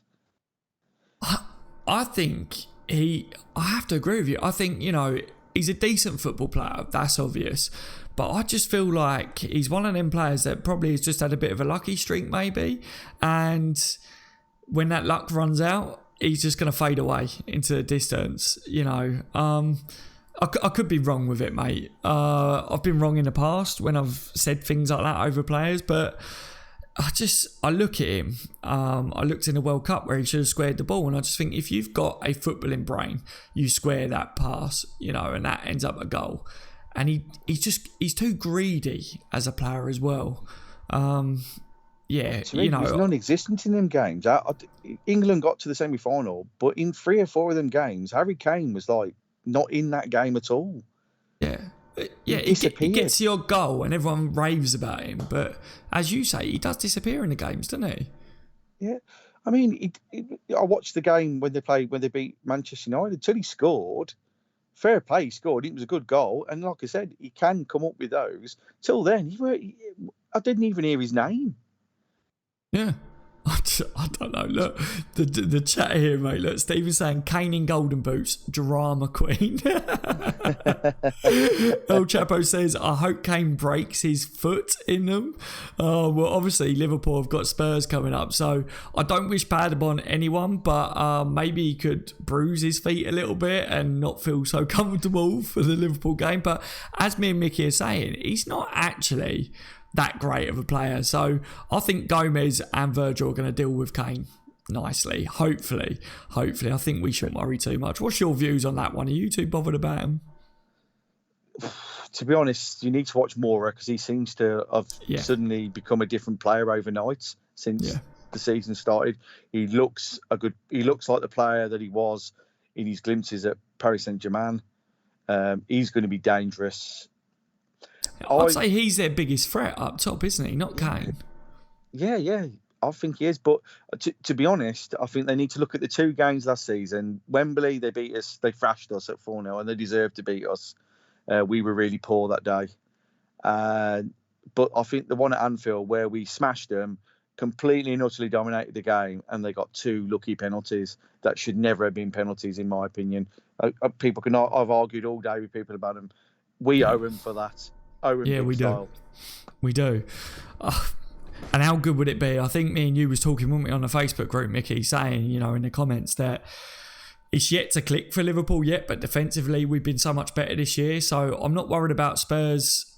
Yes, Moura is a threat up top, and we know that Kane, even though he's not a great player, but he's a lucky player. So, him diving, Delhi diving, people like that, I wouldn't put it past a ref maybe giving him a few decisions. But I think Liverpool, defensively can deal with their threat. But if it clicks for us against Spurs, how nice would it be to give them an absolute walloping? That would be lovely, wouldn't it, mate? Oh, God, it would be. And then it would then settle the nerves for the next 22 days. As we call it, is it the 22 days from hell? Everyone keeps calling it now. Yeah, 22 days from hell, 22 days of madness. It's 22 days. But we won't be winning any trophy at the end of these 22 days. If you want, it's the season from hell then. Listen, even if we lose some of these games, we're not out of any of the trophies. Even if we lose, say, to Paris and to Man City, we're still going to be near the top in the Champions League. You're not going to go for a season winning every single game. It's impossible. Yeah, it's so true. I think for me, the 22 days is going to be ridiculous. And when people are saying to me about that, I think after the 22 days, I think some people that may look at Liverpool and go, they're not going to do anything this year, may hopefully look at Liverpool and go, all right, they are on form. That's the way I look at it. But as you say, this year is about Liverpool throughout the whole season. We've got a long season ahead.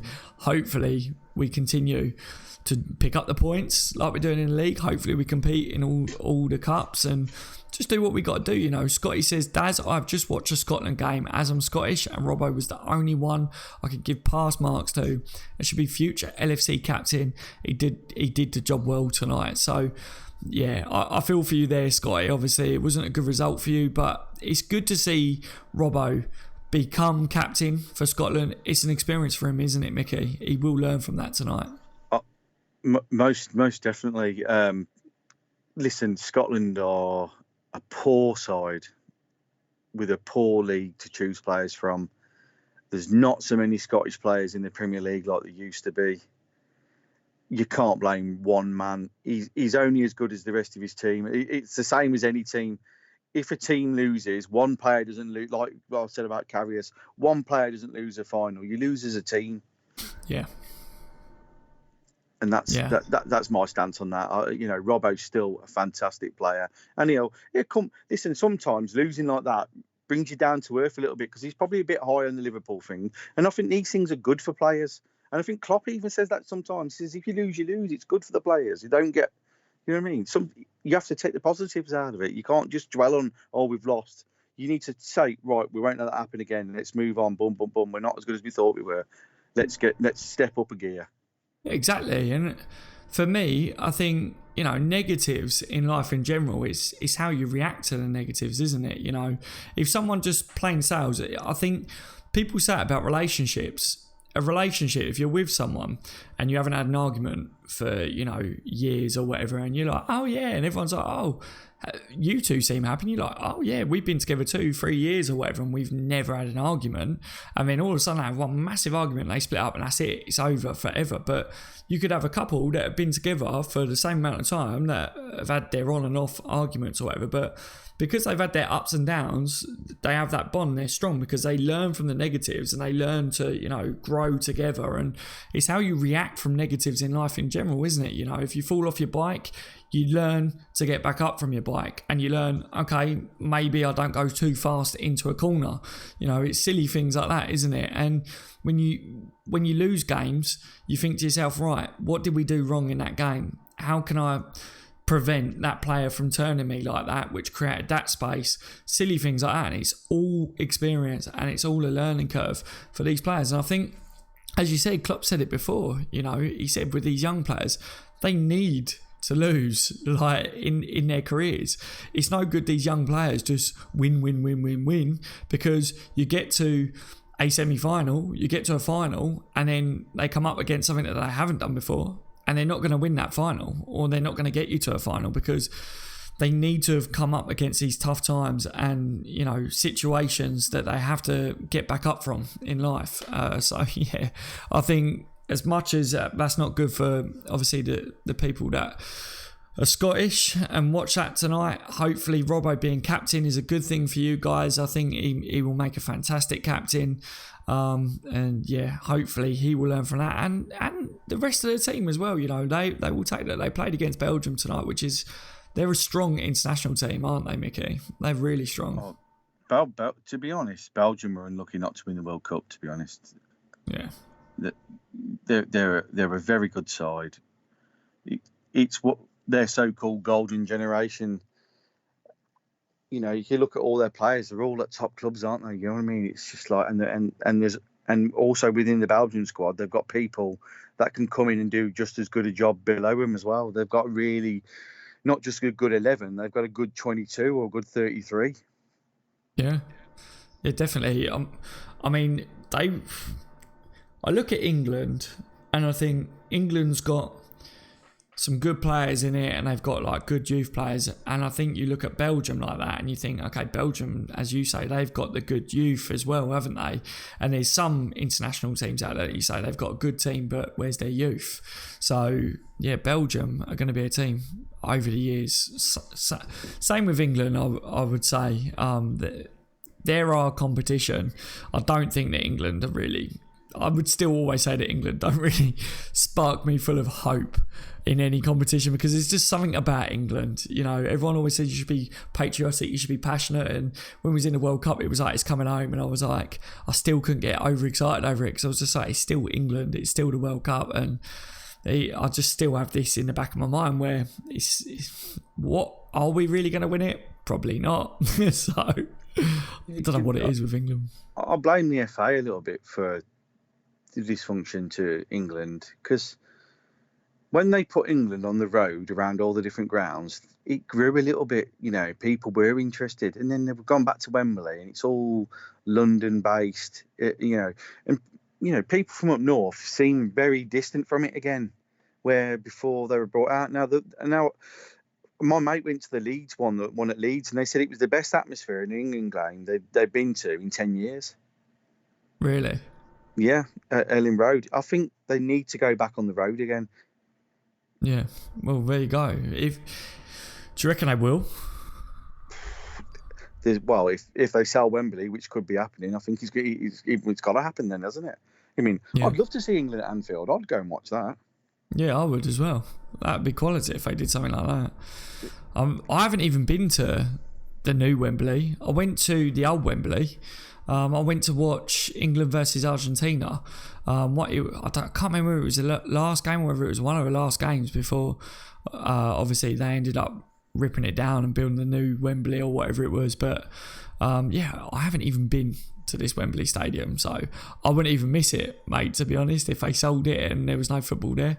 Everyone always says to me, oh, surely you've been to Wembley and stuff, and I'm like, no, not me. That's how much I care about it, Well, to be honest, I think it's for the fact that since New Wembley we haven't won a final there, but I prefer Cardiff because that's our home, isn't it? It's our home from home, isn't it, Cardiff?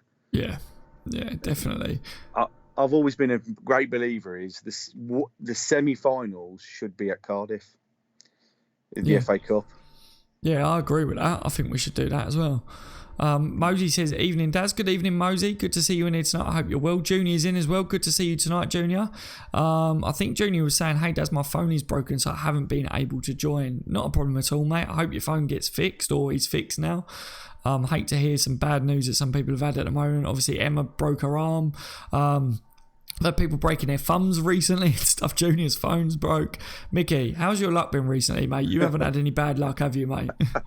I've actually got a fractured ankle at the moment. Oh, no, Mickey, God. Yes, I did it playing football as well. In a little, I hadn't played for a while, and we did a charity match at work. And the first tackle in on me, boom, I was like, oh, that hurts. And a couple of days later, I was hobbling around for I need to go. It's like a little tiny fracture right on my ankle, and the bit, so it's been a bit uncomfortable the last week or so, but I can feel it getting better. God, mate, sorry to hear that. Honestly, I don't know about you. Do you play football regular still, or? Not so much now. I do a bit more coaching with the youth. I used to coach my son's team, but I've moved to a couple of others now, to different age groups. Yeah. And whatever, and I also sponsor them as well because, to be honest, the grassroots football investment to me is really poor. Yeah. All this money ploughing into and I know it benefits Liverpool quite a bit, but I do believe that the top clubs do need to relinquish some of that TV money to go to the grassroots, because if it wasn't for grassroots football, there'd be no players of the future. Yeah, no, I agree, mate. I definitely agree with you there. See, for me, mate, I ain't kicked a ball. Well, I have kicked a ball, like my son, like messing around, but I haven't played football. Like I used to play a bit of five-a-side, and I think the last time, I tried to play in a bit of a five-side league or whatever, I just thought to myself, long gone are the days that I used to be able to run up and down an 11-side pitch and, out sprint people and things like that.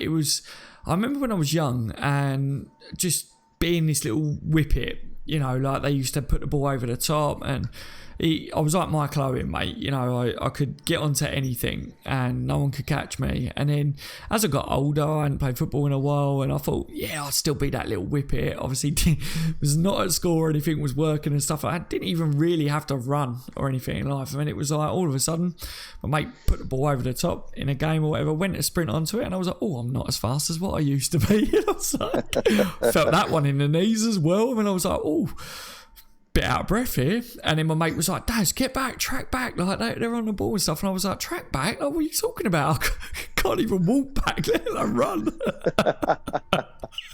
Fantastic.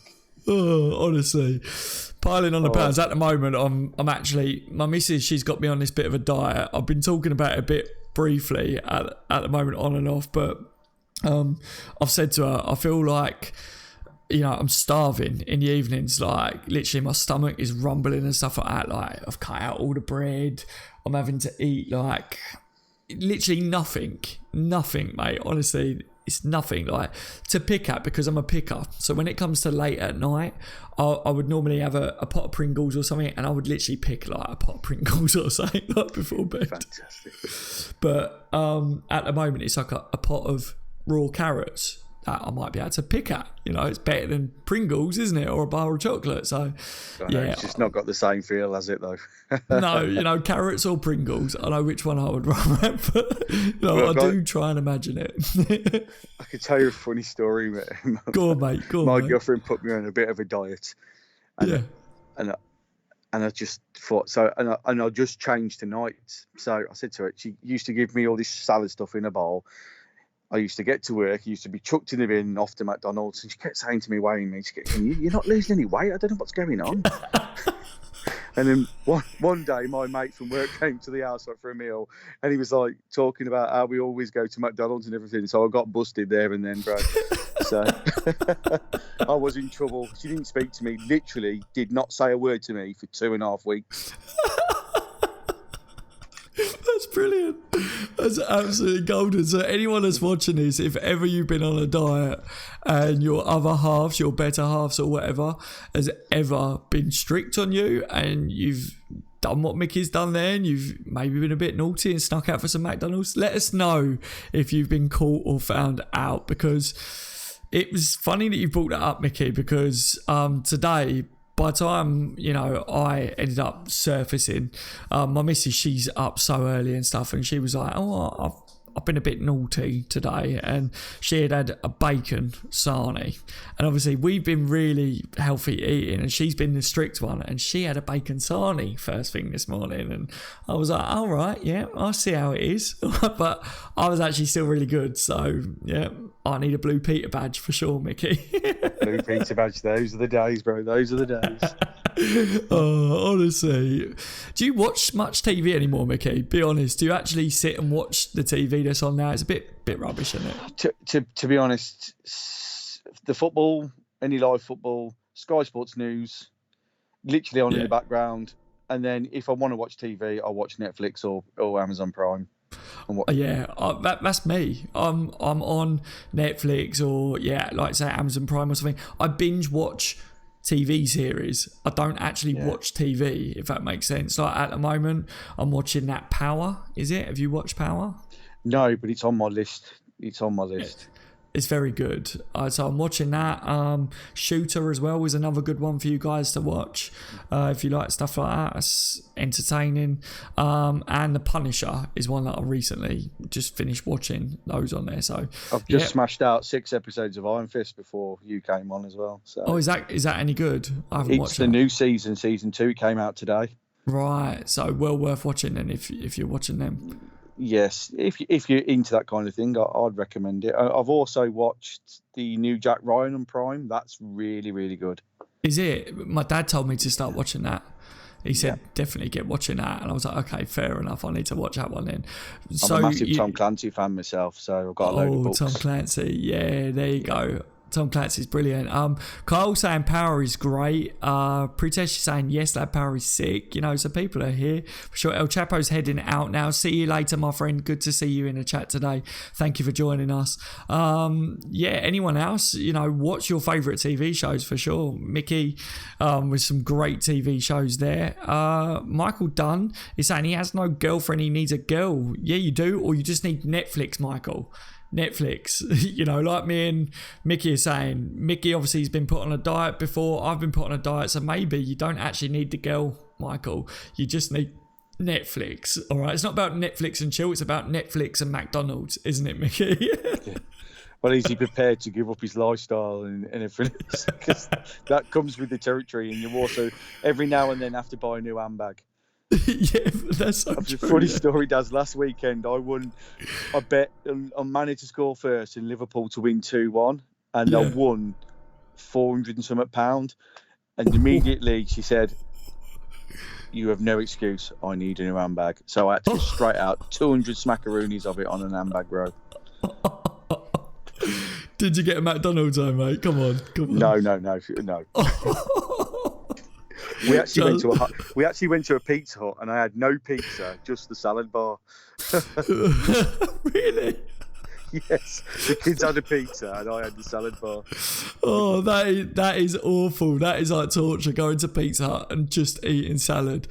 My oldest son's 15, and he sort of like was going, this pizza's beautiful, because he knew I was wetting my lips at it and everything.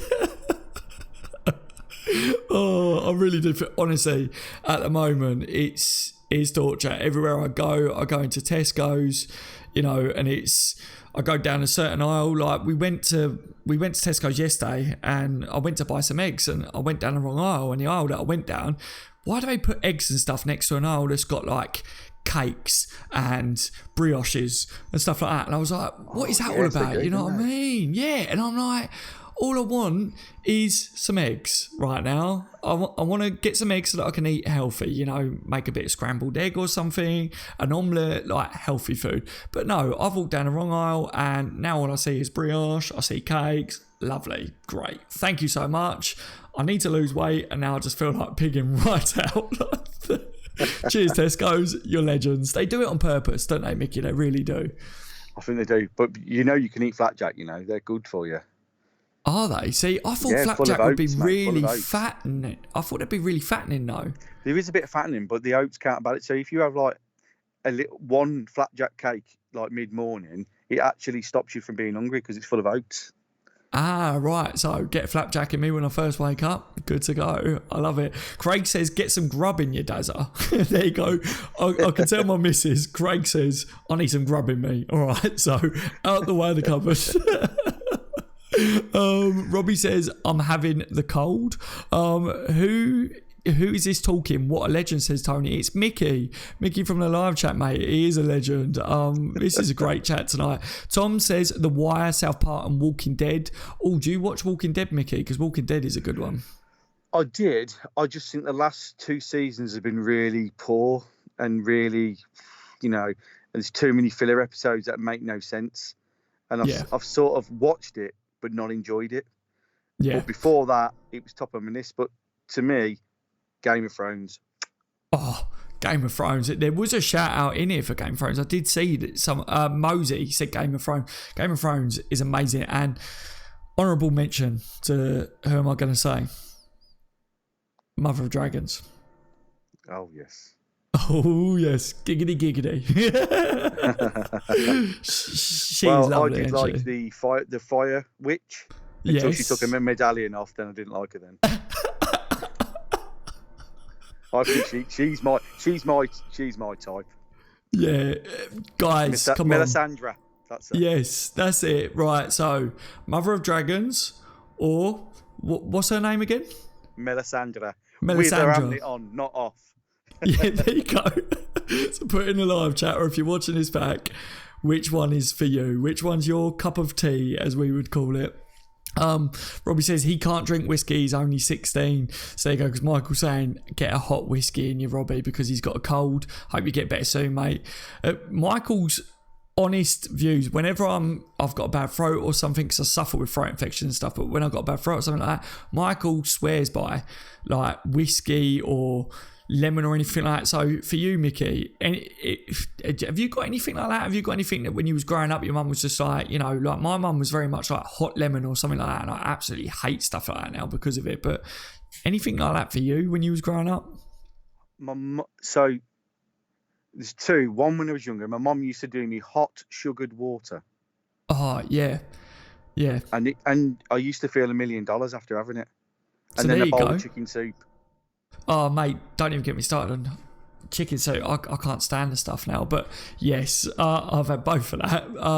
So there you go, Robbie. Get on it, my friend. You've heard it here. And then have a bit of whiskey afterwards. But now, at my age now, if I get a bit of the snivels, it's brandy for me. Oh, so a bit of brandy. Yeah. Brandy in a nice cup of tea. Little top just in a nice cup of tea. Goes down brilliant. Yeah, there you go. So we're talking about Liverpool, but we're also better than chemists. We're also telling you other things that you can watch as well. This is a great live stream tonight. What else have we got here? So Better Call Saul, says Ty Bock as well. Have you watched Better Call Saul? Because obviously that's a spin-off, isn't it, of Breaking Bad? No, I've not. I've seen Breaking Bad, but not that. So that's another one I've got to put on my list. Yeah, I think I watched maybe the first couple of Better Call Saul, and I never returned to it. And I don't think it was because Better Call Saul wasn't good. I just don't think I ended up getting around to watching them, if that makes sense. But Breaking Bad, what a program that was! That was fantastic, wasn't it? As going to Netflix, a bit bored the other day, obviously because Liverpool ain't playing. I actually watched a program about Juventus on there. Really? It's really, really interesting. There you go. So it's very similar to that Manchester City one on Prime. Do you remember what it was called? Just type in Juventus, I guess, and you might see it. Well, actually, should pop up. Netflix on the screen now. See if I go back. There we go. He's going to give us some good info here, guys. Obviously, it's down season, isn't it? So it's international break. So we're looking for stuff to watch. That's what we're talking about this for anyone who's just joining. Tina says, Daz and Mickey, have you seen Taboo with Tom Hardy? That was great. Series and second seat, being made. Yes, Tina, that is a great shout. That was fantastic. Yeah. Obviously you watched it as well because you just said that. But yeah, that Tina, spot on. So honest opinion, LFC finishing position, says Mosey. Mickey, for you, where do you honestly think Liverpool will finish this year? In the Premier League, where do you think Liverpool will finish, honestly? Do you know what? At the start of the season, I'd have said heart says first, head says second. Yeah. And now I'm convinced first. I've got to believe in if you don't believe, there's no point in watching the sporting until it's out of our reach, as they say. I've got to believe. And I really, truly do think finishing first. But if we do finish second, as long as it's gone down to the last couple of weeks, I'll be happy with that. Yeah. That's it. First Team Juventus, it's called. First Team Juventus. So there you go, guys. And that's on Netflix, you said, wasn't it, Mickey? Yeah, it's called First Team Juventus. So there you go. Get on that, ladies and gentlemen. If you want something that's good to watch, obviously international break is down on Netflix. First Team Juventus. Mickey obviously watched it and said it's really good to watch. Similar to the Man City thing you said, wasn't it? Yeah, there's a few episodes. There's a few episodes. I think there's 2 seasons of it. I didn't know. I just flicked through it and just binge watched it. Yeah. That's all I ever do, mate. Honestly, as I say, I think things like Netflix and obviously other apps and stuff, it's taken over the TV these days. It really has. I'm lucky because my missus, she doesn't watch things like EastEnders and stuff like that. So we never have those programs on. But what she does like is Your Big Brothers. That's on at the moment. She does like the Jungle program when that's on. She likes is it Love Island? Is it Love Island or whatever it's called? Yeah, those sort of programs, the reality programs. You know, she loves all that sort of stuff. So yeah, she's into all that. So I get that on the TV. But luckily, you know, I don't have to sit there and watch Emmerdale, EastEnders and that. But I was used to growing up watching that because my mum and dad, obviously, they had it on TV when I was growing up. DZB, Mexican Wave time. I love that DZB on the watch longs. Always, yes. Michael Dunn says, best of luck to England tomorrow. Thank you so much, Michael. Not that it means anything, may just like to injure the players. Stephen says City of God. Is that a TV programme, Stephen? Have you seen that, Mickey? City of God? Not seen that. I'll have to have a look at that one. I haven't as well. Yeah, I haven't seen that one myself. Alan Byrne says, I must say, I did watch Man City doc. It was pretty good to see what happens behind closed doors. See, now, I never watched it myself, but so many people was raving about it. I saw the clip of him obviously talking about our front line. He was worried, wasn't he? With that one, yeah, it looked interesting. It looked really interesting, and I saw a few comments online saying, "Why Liverpool fans interested in watching this documentary or whatever it is about Man City?" And it was like, because if you're interested in football, then in general, I think things like that, they are interesting to watch, aren't they? It's a behind the scenes. You want to know what's going on.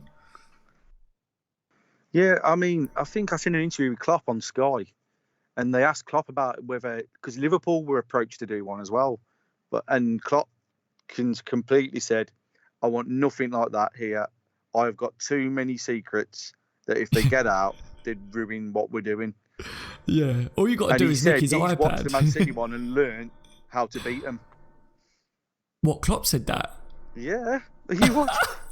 He says they gave too much away, and he's now took it. It's food for thought, if you know what I mean.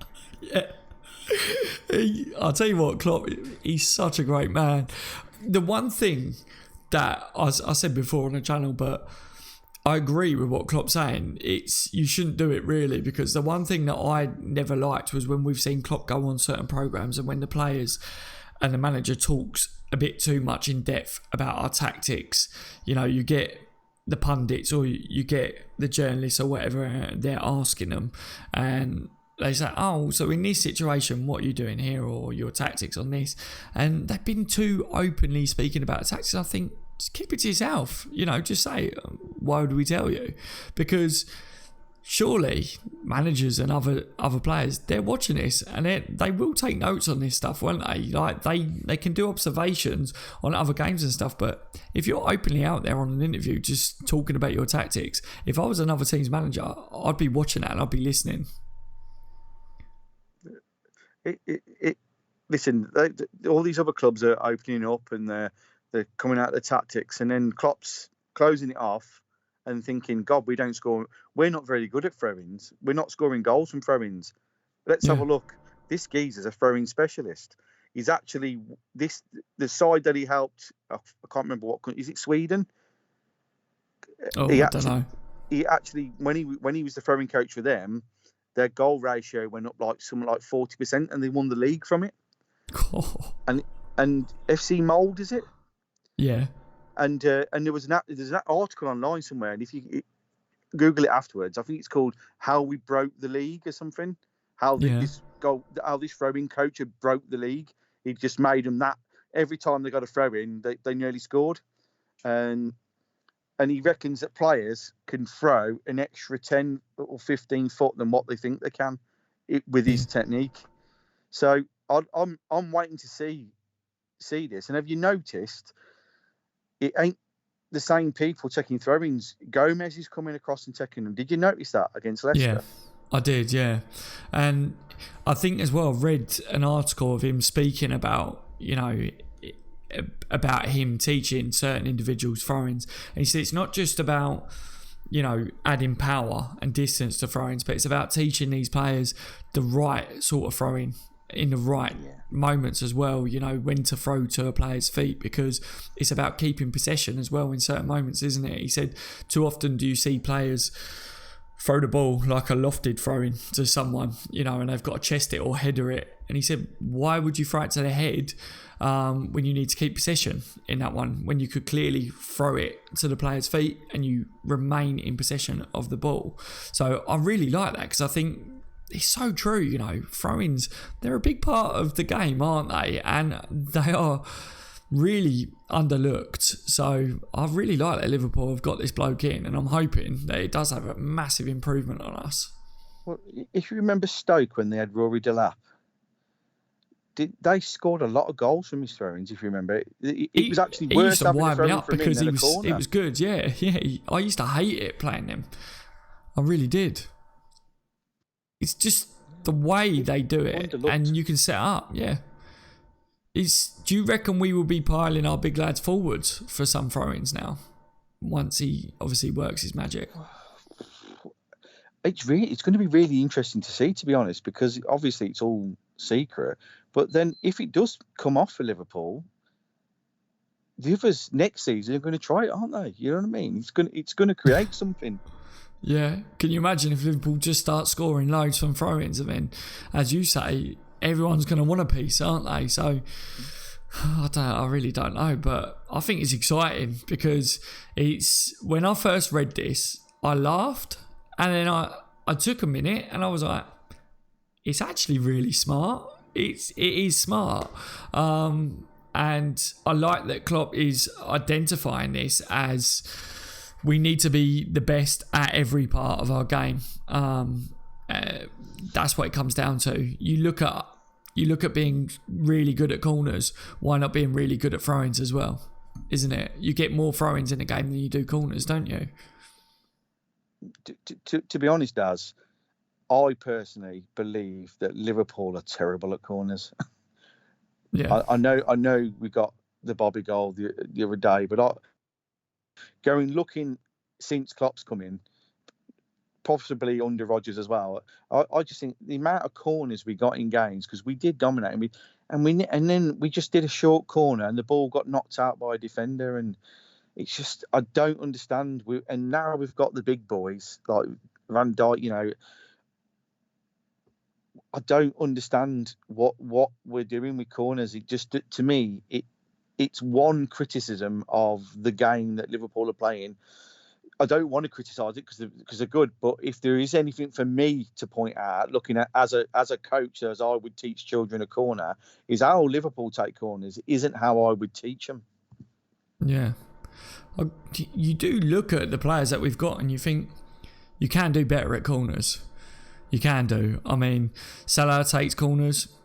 He's got a wand of a left foot, hasn't he? Milner takes corners. Milner's delivery is spot on. And I've watched time and time again that the ball just, it doesn't beat from. There was that joke, and I remember talking about on live streams where it doesn't matter. I don't know why they put two hands up or one hand up.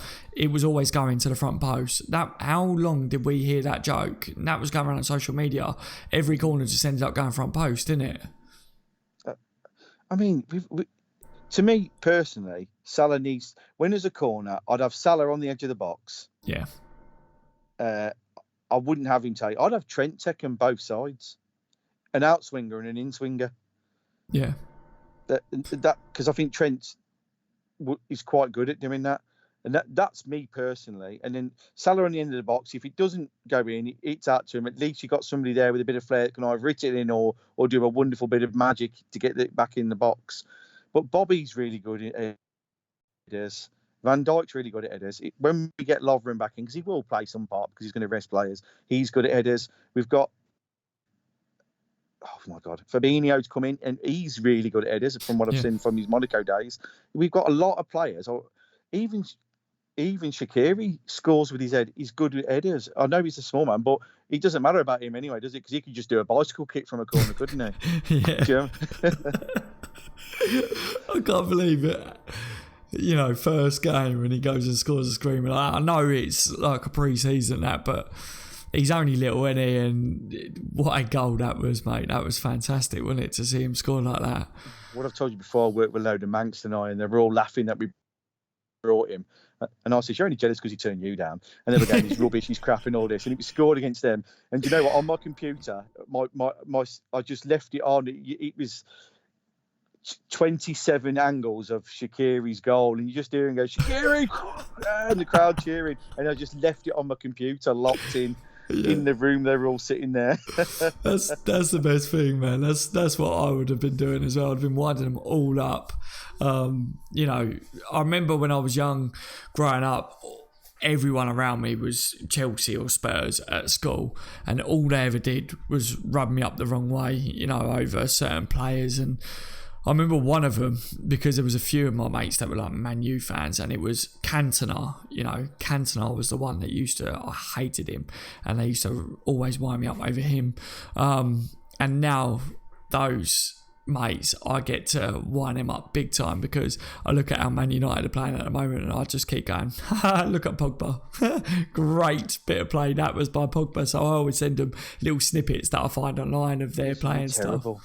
Oh, he's absolutely rubbish, mate. To be honest with you, I think he would do better if he wasn't at Man United, but he's not a great player. How many clips do you see of how poor he's been in games for them? He's ridiculously bad, mate. I think I've seen him play 3 good games in the years he's been there for Man United. Yeah. Why did he even go back there? I don't know why he went back. Money.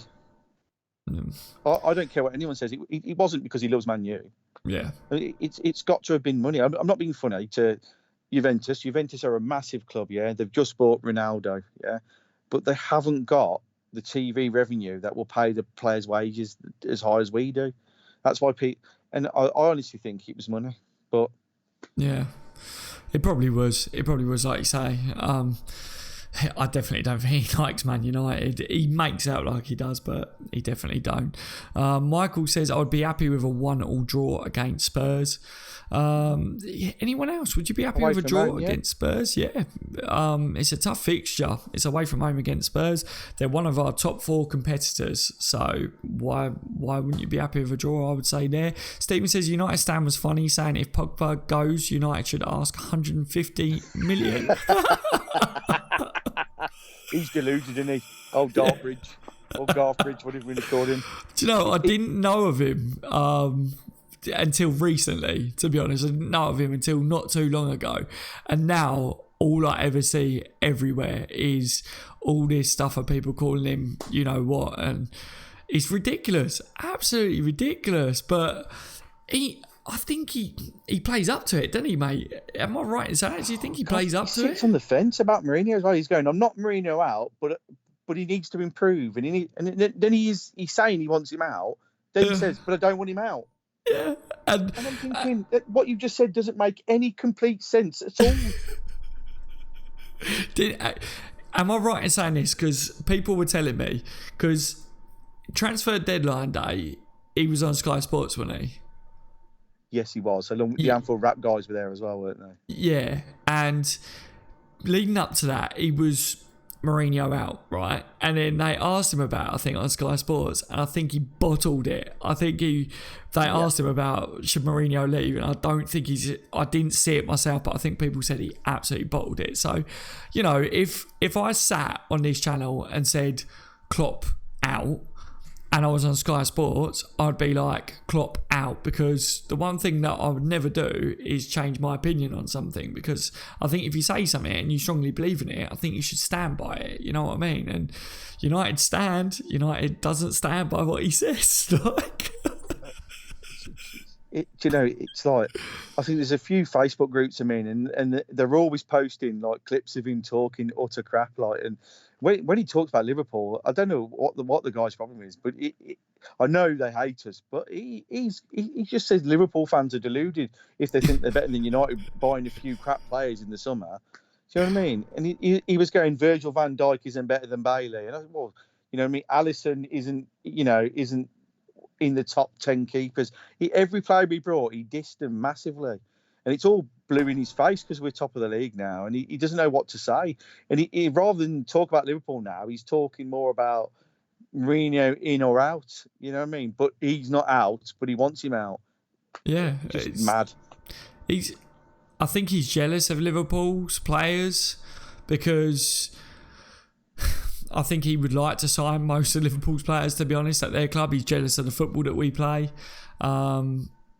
I wouldn't be happy if I supported a club that played that type of football.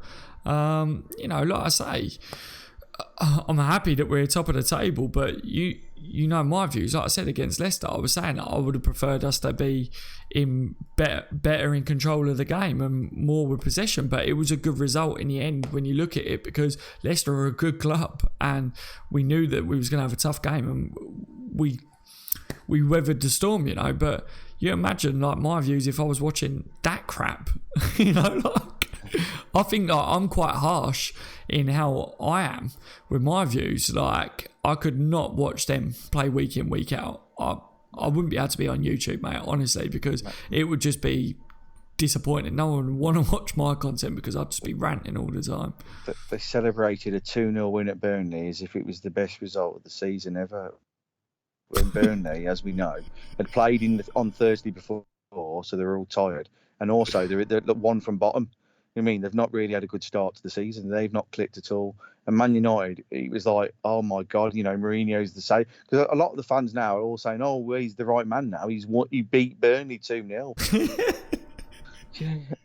It's just like, I don't know what's going on there. I don't feel sorry for him at all, because, you know, they were very lucky to finish second last year. How they finished second, I can't even fathom in my head. I don't know if anyone in the chat thinks we were far better than they were last season, and they were points ahead of us. I don't understand what went on there.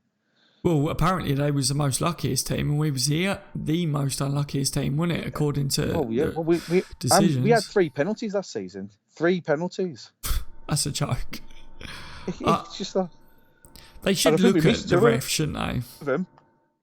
Yeah, but they should look at the refs though. Don't you think that it?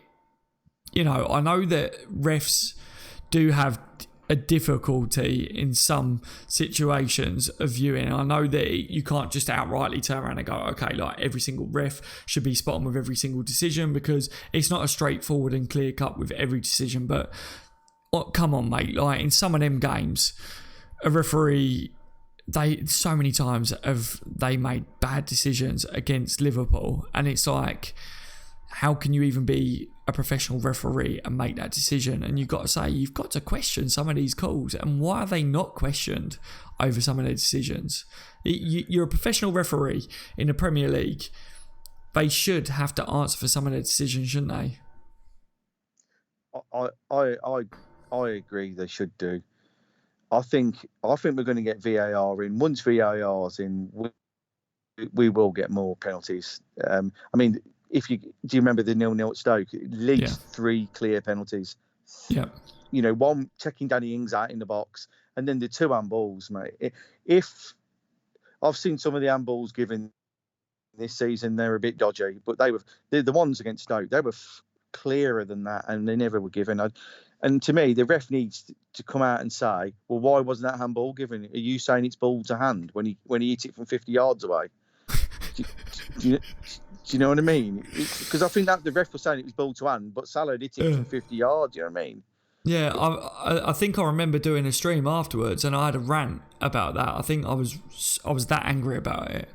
And I don't really rant too much on the channel, but I was fuming over it. Mate, honestly, ball to hand. The ref signal ball to hand, and I'm thinking, I'm sorry, but if he was 2 yards away from him, fair play. I mean, you look at the Roma semi-final, the 2 penalties, Milner was 2 yards away from the ball, and the ball got hit into his arm, and they got given.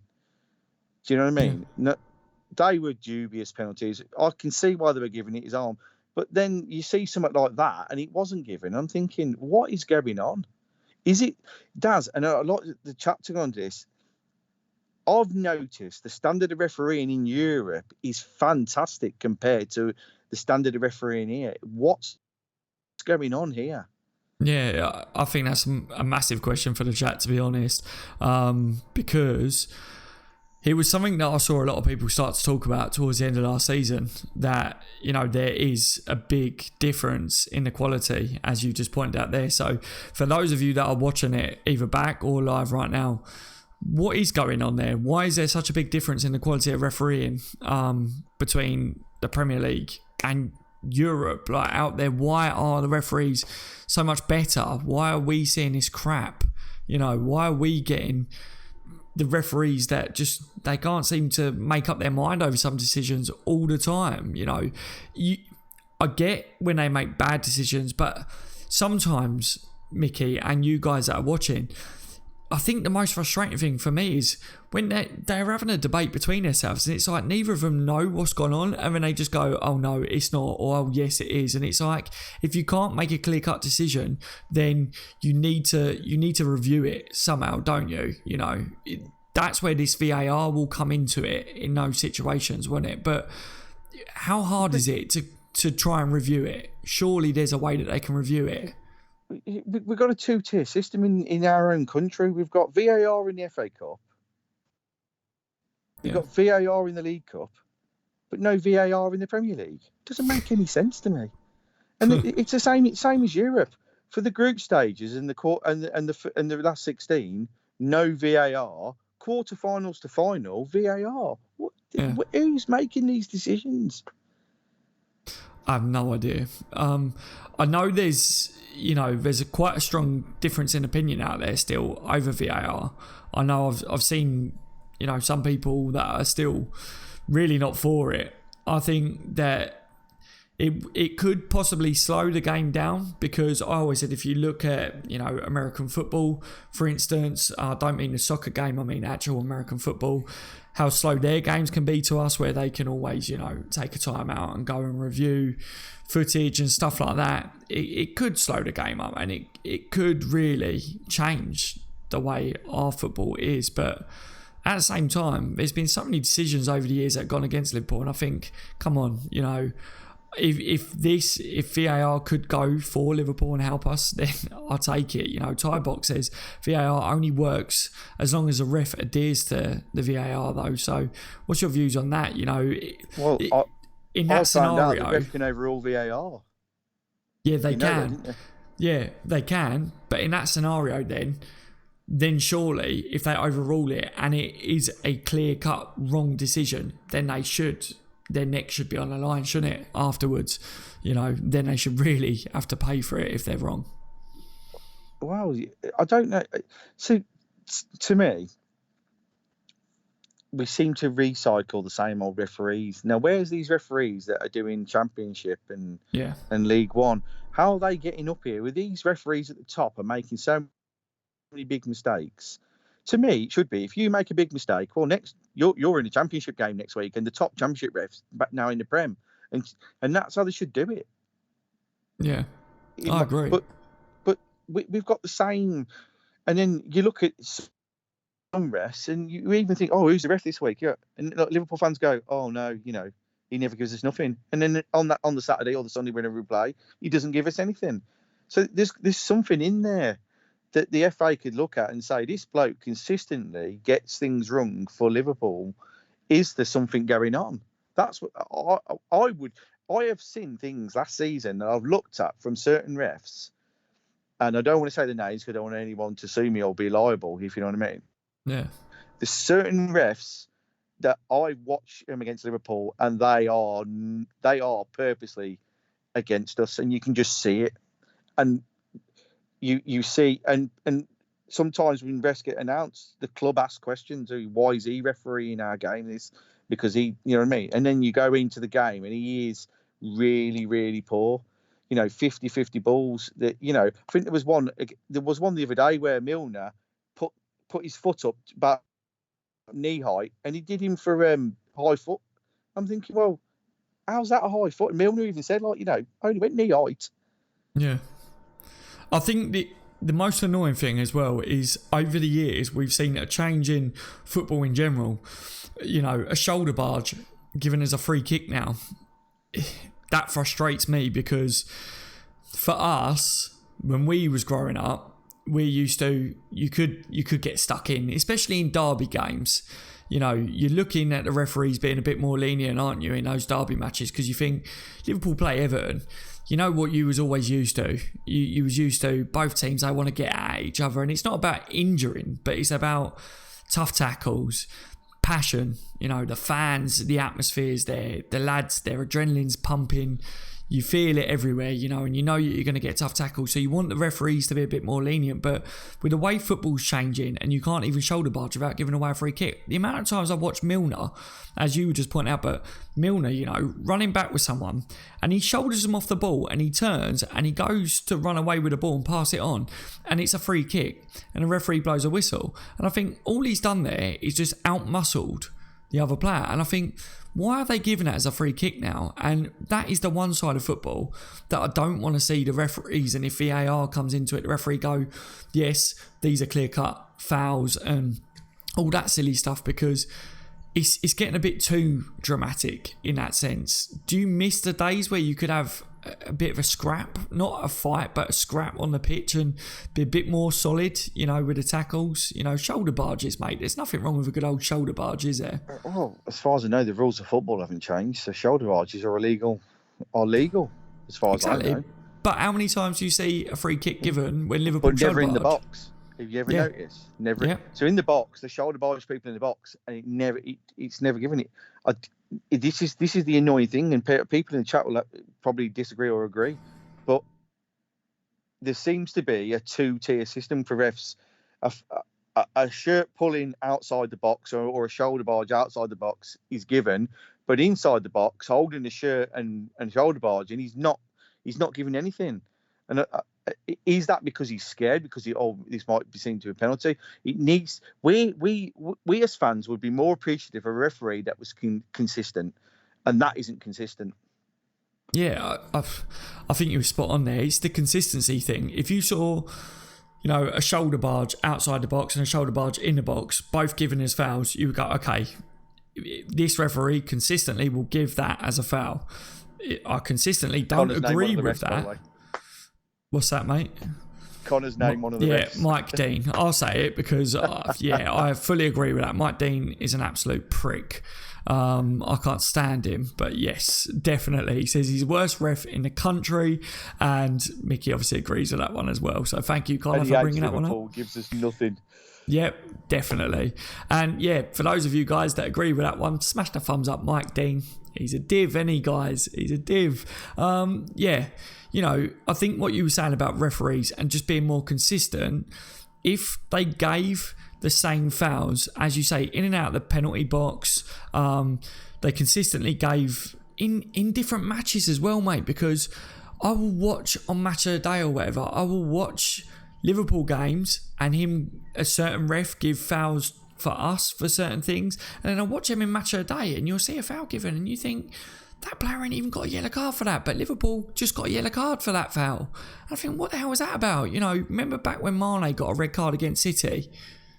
Yeah, remember that one? And everyone was talking about that and saying, oh, raised foot against the keeper or whatever it was. And then I think there was another red card. Was it the same weekend? I think it was, for a similar incident, but it was not on the goalkeeper.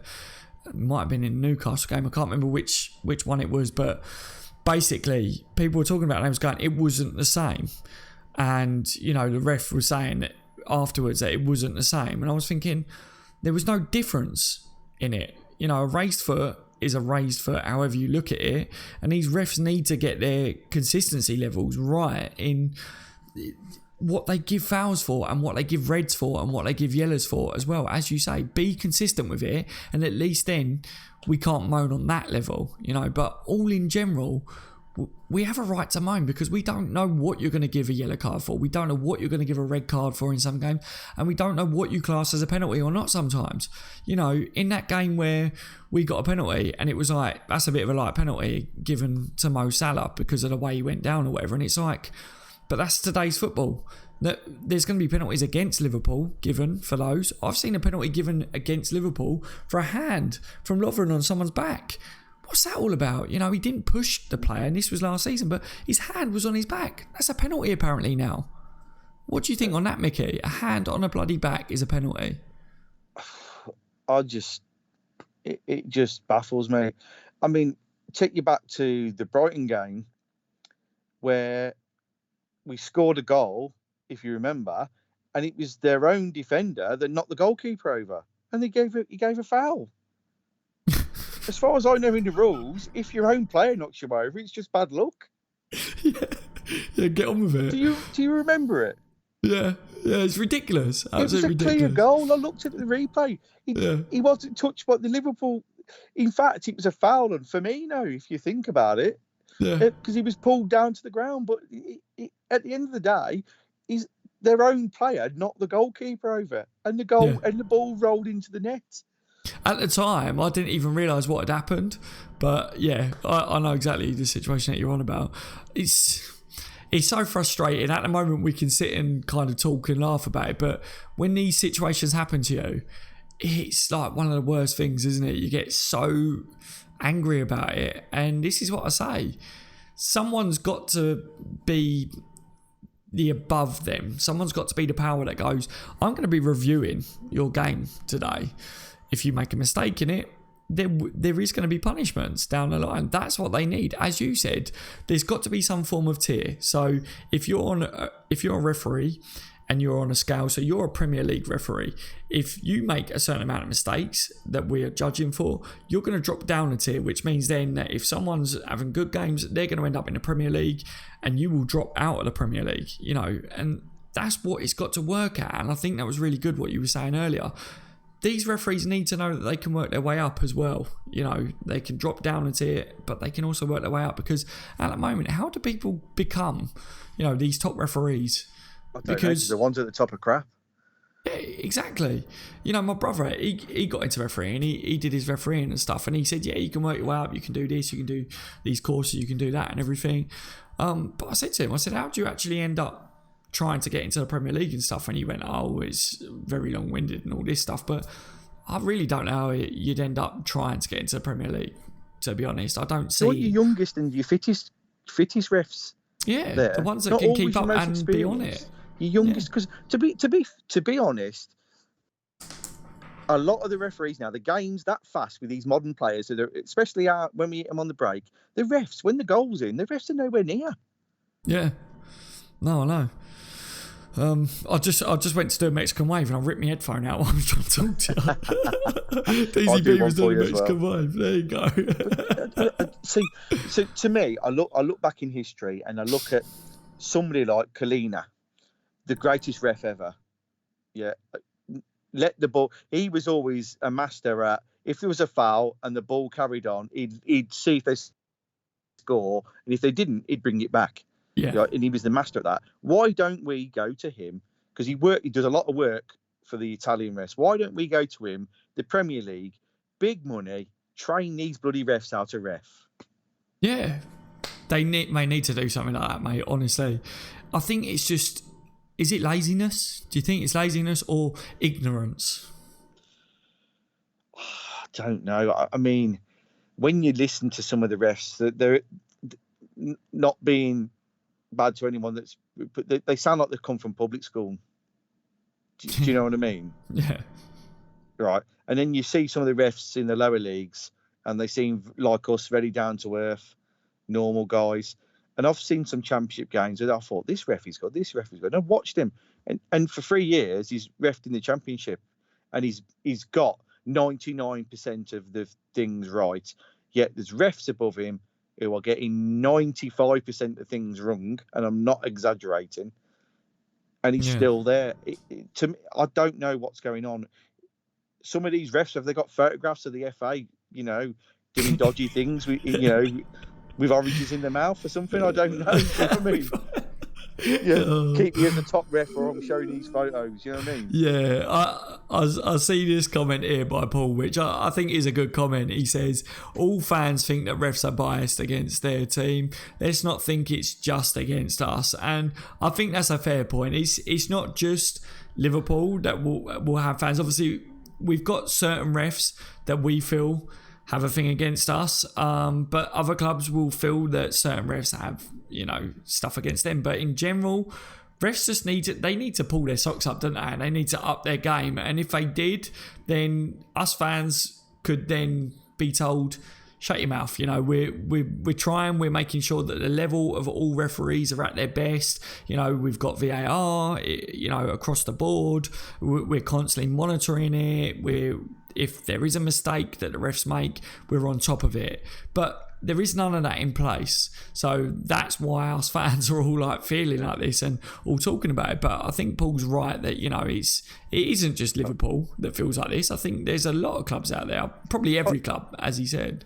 I'll smash this back to Paul. If you watch on Saturday against Spurs, really, really watch the match as a fan, then afterwards record it, watch it and watch the ref. Then you go forward to Tuesday night to the Paris Saint-Germain game, watch the ref, and you will see a massive, and I'll guarantee you this, a massive difference in class. What, between the two different referees? Refs, yeah. Because to me, the European, you look at the worst refs in the World Cup, guess what? It was an Englishman. You know what I mean? Yeah. It's not the fact Liverpool. I'm talking in general. Refs in this country are poor. There's better refs in the lower leagues. There's better refs in Europe. What, being the Premier League, and we got into, why can't we have refs from Europe? Yeah, I don't know why we can't. We should. They all speak English. Yeah, we should. They can speak languages, can't they? So, and you look at our league as well, and it's not just the English players, is it? It's full of players from all around the world. So there's no reason why we can't, to be honest. Boo Rider says, guys, let's talk about the upcoming fixtures. They're serious. How is Klopp going to manage these games? Spurs, PSG, Southampton, Chelsea. So we have got some tough games coming up, and hopefully the referees, Mickey, they're on it, because if they're not, then I'm sure we're going to be having a bit of a moan up about it, like we were saying. But we spoke previously on this channel about the toughness of the test ahead. But this season in general, there's a feeling that Liverpool need to do well because of how good we've done in recent times with building this squad that we've got, the quality of player that we've got as well. Starting with Spurs, we've said that we think that, you know, Spurs is a tough test, and earlier we were saying that we would take a draw. But, you know, Spurs then PSG on the bounce. Do you see two different teams go out, or do you think Klopp is looking at that the players are fit enough to maybe not make too many changes between the two games? I personally believe, because he knows Paris Saint-Germain, that Fabinho will play in the Paris Saint-Germain game. Yeah, so do you reckon that's maybe one of the only changes there, or? To be honest, I probably think there'd be probably one or two changes for that game, but the Southampton game, I think you're going to see Shaqiri, Sturridge, because we've got a Wednesday game or a midweek game and a Saturday game, and I can see 4 or 5 changes a game for the next 22 days. Yeah, fully keep it fit, keep it, you know, fresh and rotated. I agree with that. I think we will see quite a few changes for it.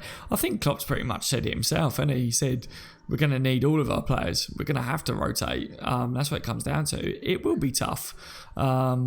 It's going to be, but I'm confident that Liverpool are going to come through this, the other side, and I think that us as fans are going to look back on it and go, I'm happy with that. Hopefully. Anyway, you know, that's not being cocky about it. That's just Daz, can I just point out to everybody why do you think this next month is really bad? Because if you look at December, and I'll just shout out some of the matches, not all of them. From the 1st of December to the 1st of January, we've got Everton, Manchester United, Newcastle, Arsenal, and Manchester City. Yeah, massive tough fixtures again there. That to me, that's where we win the league or not. Because Christmas, you need to be in that top 3, didn't you?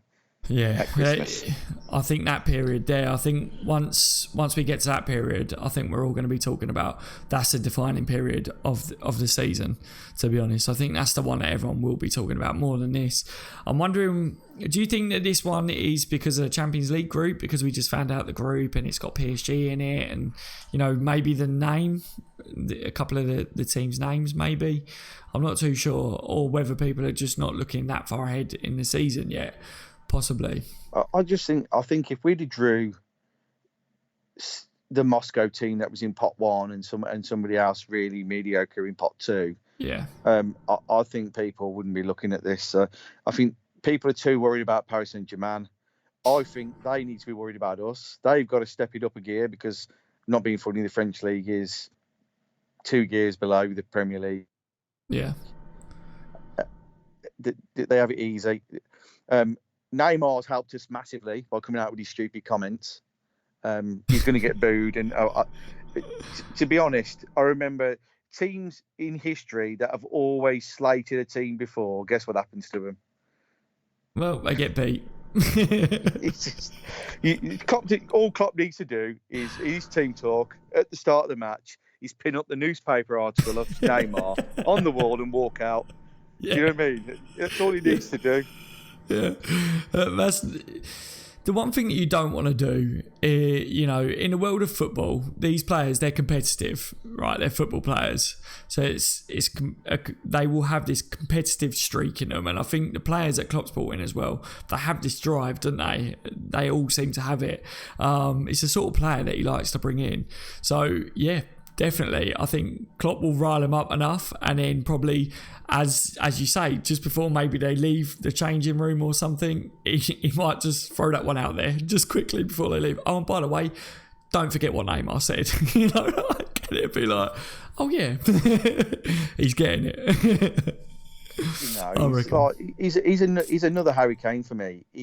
Don't get me wrong, he's probably better than Harry Kane skill wise, but he isn't where he thinks he's top 3 football in the world. To me, he weren't even in the top 3 at Barcelona, was he? I mean, Suarez come in and he didn't get in the side. Hence why he started being Mardy and leaving. He's not even the best player at Paris Saint-Germain. Do you know what I mean? It's just Mbappe is by far the best player there, and I think Cavani's better than him as well. I just think that he is a good player, but he's not where in his head he thinks he's the best ever. Yeah, and I think the reason he went to the French league is because he wanted to smash it so that everyone thinks he's like the best player in the world. If he wanted to really try and prove that he's the best player in the world, I think he would have come to the Premier League sooner. But the reason he didn't come to the Premier League is because he would have his legs broke. No one in the Premier League is going to put up with him skilling them, because they will let him do it once, or he will do it once, and then they're just going to go straight through him, aren't they? Let's face it. If he did that to Robbo or Trent, Milner or someone is going to come straight in from the side and collapse him, aren't they? They're not going to allow him to embarrass him. Listen, he is a good player. No one attack me on it, but I just look at him and the way he is, and when you compare him to the top players in the world, he's not. He's in the next stage of the play. You know, the top 5. He's in that next 5, isn't he? Yeah. And to be honest, if you wanted to go from Barcelona to become the best player in the world, you wouldn't go to the French league. I just found that real. He can say what he wants. He went there because Paris Saint-Germain have got a shit ton of money and they offered him an amazing contract that nobody else would have done. And that to me is the be all and end of it, because he started with his checkbook first, which at the end of the day he's got to provide for his family. And I don't blame him, man. If me and you are at work now and then somebody offered us double our money to go and work somewhere else, guess what we're going to do? We're going to go somewhere else, aren't we? Yeah, of course, yeah. I've said it before over these players. I always say, you go where the money is. That's what I would do. That's what you would do, as you just said. So, yeah, fair enough. I agree. I think Neymar is a quality player, but I think he thinks he's better than what he is. Again, like you say. DZB says LFC 3-0 win against Spurs. I love the confidence, DZB. If we can beat them 3-0, then that would be fantastic. Honestly, I would be a very happy Dazza for sure. Tybox says Neymar just won't get time on the ball in the Premier League. I don't think he would. I think everyone would shut him down. We see against Salah. You know, Salah is an absolute deadly player. If you give him time, he will rip anyone. And I think teams cottoned on to that pretty quick. And he didn't get as much time on the ball, did he? So I think Neymar, people wouldn't allow him to do it. They will double up on him. He definitely wouldn't be able to do all these fancy flicks and skills that he does, because I said it before, against Liverpool, if he's trying to do a skill to make Trent look stupid, if you've got Milner or someone like that in midfield, they're not going to let Trent be made look stupid. They're going to come and double up on him. They will just make sure they take the ball, but they will go in hard to make sure Neymar knows, try that again, my friend, and you're going to get the same outcome, and that is you're going to be eating a bit of grass. Boo says Cavani and Mbappe are more dangerous than that bell-end dancer. Here. To that, Boo. I absolutely love that. Yeah, I think Stephen says as well, Mbappe is the one to stop. I have to agree with that one. As Boo said, Cavani as well as Mbappe, and like Stephen said, Mbappe, they are talent, mate. And Mbappe, if there's anyone out there in the world of football that I would like to sign for Liverpool that I think has got a massive future, it is Mbappe, isn't it? And I think Neymar doesn't worry me. Mbappe, I think you give him a yard of space, I think it causes you a bit of problem. Yeah, definitely. To me, when Ronaldo and Messi are going to retire, and it's not long away now, it's within the next 3 years, easily, isn't it? When they dwindle out of the top 5 players, because age gets to us all.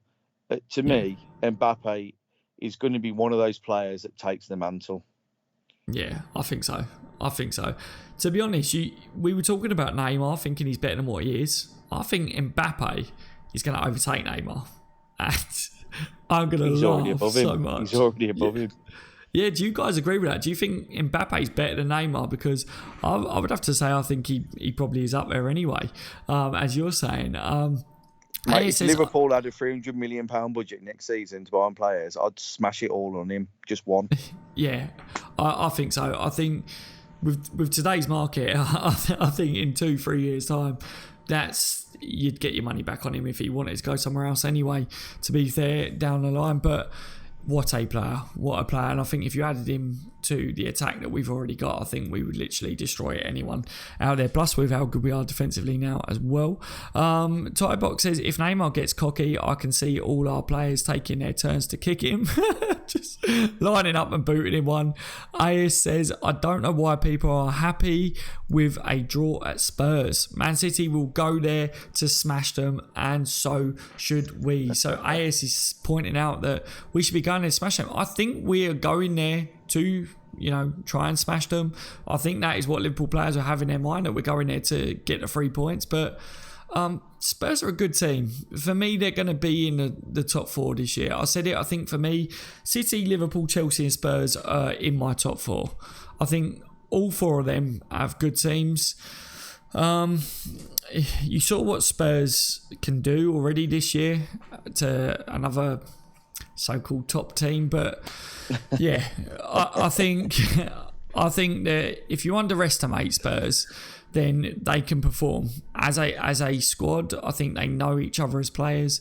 And, I look at the Leicester game and I saw when they tried to hurry us and put us under pressure, Liverpool, at times in that game, we looked a little bit unsettled. We haven't quite hit our rhythm yet this season, and hopefully we are starting to hit that, and I would like to see a great performance against Spurs. So yeah, I agree that as Liverpool Football Club, I would like to have this mentality that against Spurs we should be going there thinking we want to smash them, we want to beat them, but be realistic on the other hand as well. They're another top team in the Premier League. If we get 3 points against them, it's brilliant, but if we don't smash them, it's still Spurs. They're a top team. What's your views on that, Mickey? I don't think we're going to go to Spurs and smash them. Like I said, I told you the thing. I'd like to think we own revenge and we click and we do get a good score. But if we come back, if I wouldn't, a point would disappoint me. Yeah, personally. Yeah, I believe if we could smash a 1-0 win, I don't care what anyone says. Even if it was like the Leicester game where they dominated us, but we won 1-0. If we get 3 points there, that's job done. Boom. Let's move on to Paris. Yeah. Let's not dwell on we didn't play well. Let's just get behind the boys for Paris, because let me tell you, they're going to need our support. If we're battering them, saying they were rubbish on Saturday, it's going to filter down to them, because it will do, and they're going to have doubts against Paris. We want them going into that Paris game, no matter what happens against Spurs, thinking they're going to smash them. Yeah, I think that's a good way to look at it, because, as you say, them lads, if we get the points, against Spurs, and they got the tough game against PSG, you want them to be flying with confidence. You want them to go into that thinking, right, here we go, let's have the best game. Maine says, do you think Liverpool will win the league? I would like to think that Liverpool can win the league for sure. Obviously, being a Liverpool supporter, I'm hopeful that we can, but again, over a Premier League season, it's a very long season, isn't it? And you've got the likes of City in there as well, obviously what they did last year. So if Liverpool just keep doing what they're doing and chugging along, then all we can do is concentrate on our football, and hopefully it would be enough. Yazar says, Main, best chance in 20 years. I would have to agree with that as well. DZB says, we have men that are shone that 3-0 win. Yes. El Chapo says, same caller, Daz. Yeah, Mickey's still on. He's been fantastic tonight. Obviously, we do take different callers and that over the nights and stuff, but me and Mickey have had a laugh tonight, and I think it's nice to give some people, if they're happy and comfortable to sit on, to give them some airtime and get their views out on Liverpool. It's good to be able to do that. Dylan says, yo, Daz, how's it going, lad? I'm very good, thank you, Dylan. How are you today, my friend? Paul says, hello, I'm going to subscribe because you talk sense, unlike United stand. Well, there you go. I hope you're very well, Paul. Thank you for the subscribe. We're all clopping here, bro. We're all clopping here. Yeah, exactly. Yeah, United stand doesn't talk much sense for sure. But yeah, thank you so much, Paul. I hope you've had a fantastic day, my friend. DZB says we will win PSG 3-1. So DZB 3-0 against Spurs there, and then 3-1 against PSG. So obviously looking past Spurs, a 3-1 against PSG that would be two massive victories if DZB's predictions are right. Mate, I would just take the win in both of them. But Liverpool's confidence levels would be huge if we, first game against PSG, if we smashed them, rattled them. As you pointed out, the French League, Premier League, they're not used to playing against teams like Liverpool. They're not used to that high intensity. So is DZB peeing in the wind by thinking that Liverpool could beat them 3-1? Or do you think that Liverpool could really get at them early and get a few goals in that game for sure? Oh, I'm more confident we'll beat PSG than we are Spurs. Honestly, and I just think, and there's going to be some surprise in that PSG game. You're going to see Fabinho won't even be in this. Well, he might be in the squad now. Lallana's injured, so you might see him on the bench on Saturday. But you'll see him play against Paris Saint-Germain. Yeah, most definitely. I think that'd be brilliant. I hope so. I think that'd be fantastic if we do. DZB says, Daz, think pos. I'm always pos, DZB. I'm always pos. Sometimes the way I talk, if I don't sound pos, it's because I'm trying to put a spin on it. I'm trying to word it so that you guys, I'm just trying to give a different view out there, if that makes sense. Devil's advocate, bro. Devil's advocate. Yeah, that's exactly it. I'm trying to, play the devil's advocate, as Mickey just put it. Pritesh says, do a dab. Never. I've always said I will never do it. There you go. Mickey's done a dab, but obviously you can't see him. Trust me, I did one. Yeah. Boo says, guys, with Klopp connection in Germany, how come we haven't signed anyone from there? Aren't there any good players there that could fit in our squad? I think it's a very good question, because when we got Klopp in, there was a lot of talk about his connections with Germany and, oh my God, we're going to sign all the best players from Germany now. He's going to bring everyone that's fantastic from Dortmund in. And he hasn't looked to do that. He's never really been interested. I think it was a new venture for Klopp, for me personally. And he was like, I don't need to do that. I think Klopp's one of these types of men that is like, I don't want to go and do what everyone thinks I'm going to do. I want to do new things. I'm at Liverpool Football Club. I'm in the Premier League. It's a new thing for me. I'm going to do it my way, in a different way. What's your views on it, Mickey? Well, if you actually listen to Klopp, Mane was his top target at Borussia Dortmund his last 2 years. He wanted Mane both seasons. He moved to Southampton, I think, in one of them, and he still. So, if you look at the players he's brought in, a lot of them are the ones he wanted when he was at Borussia Dortmund, but Borussia Dortmund haven't got the clout in the transfer market we have. Yeah. So a lot of the players, and he said he brought in his mind the best player in Germany was Keita, so he brought him. He's got him, and he's got Joel Matip as well, which was from Germany. So I think I've just seen a comment here, main train, saying that we signed Keita and Matip from Germany. So he does venture there, but he didn't do what everyone thought he was going to do originally, did he? Like steal all of Dortmund's players and stuff. I remember when Benitez came in and we were getting all these top Spanish players and whatever. It never materialized. When Gerard Houllier came in, we were getting Zidane and and all that beautiful French team, but we didn't get them because it doesn't happen that way. But Klopp has a certain way of playing, and he's not like Mourinho. He won't buy somebody because they were good there for 4 years, or he will look and say, well, can he fit into my system? Yes or no? If it's a yes, right, then I want to know what his attitude is like in the dressing room. Now, everyone was saying we were going to buy Aubameyang. Now, when they asked him why he didn't buy Aubameyang, Klopp said there's a problem with his attitude. And he knew that because he managed him at Dortmund. Yeah. So he wants players that don't rock the boat, fit into his system, and are willing to adapt. And he does. And I think Lewandowski, they interviewed him. I watched a documentary on Klopp, and they interviewed Lewandowski. And Lewandowski said he came in as a striker, and Klopp says, "Oh, you're our left winger this season." And Lewandowski was like, "Oh my God!" He said he hated for the first 5 games. He hated every minute of it. He says after the 5 games, he could see what Klopp's done. He's made him a better player. The season after, he played him up front. He had that great season. Yeah, that's Klopp, isn't it? He does things differently. You look what he's done with Bobby.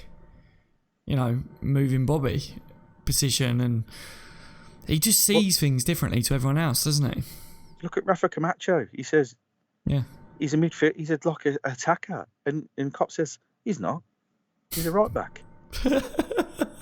And he played him at right back, and he was the best player on the pitch. Yeah. Honestly, can you? I don't know, right? Say if you was Camacho in that situation. Say you was Camacho in that situation, and you're a young player, because obviously Camacho's young and he's obviously got a bright future ahead of him. You're going to look to a manager like Klopp, and you know that they know better, but he's a very attacking player. He's got a very great final end ball.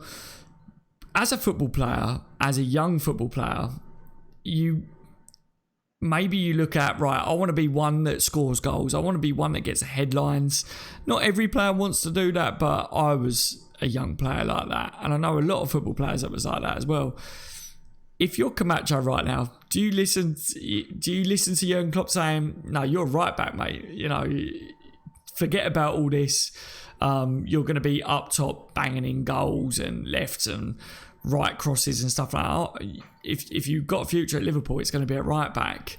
Obviously, us as fans would say, Camacho, listen to Klopp, he knows best. But do you think Camacho, somewhere in his brain, would be going, I don't want to do that? But what's your views on it, Mickey?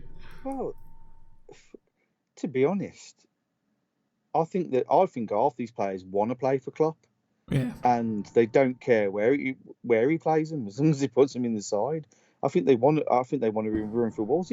People forget Trent Alexander-Arnold never played right back in the youth teams. He was always a midfielder. Klopp's the one that started to get in, that said, no, he's a right back. I think he looks at these youngsters and they're all right backs.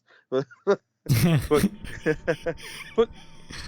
he looked at James Milner and he thought, to make you a better player, I'll put you one season at left back. Yeah. And he was the best left back in Europe, apparently, according to the stats. Yeah.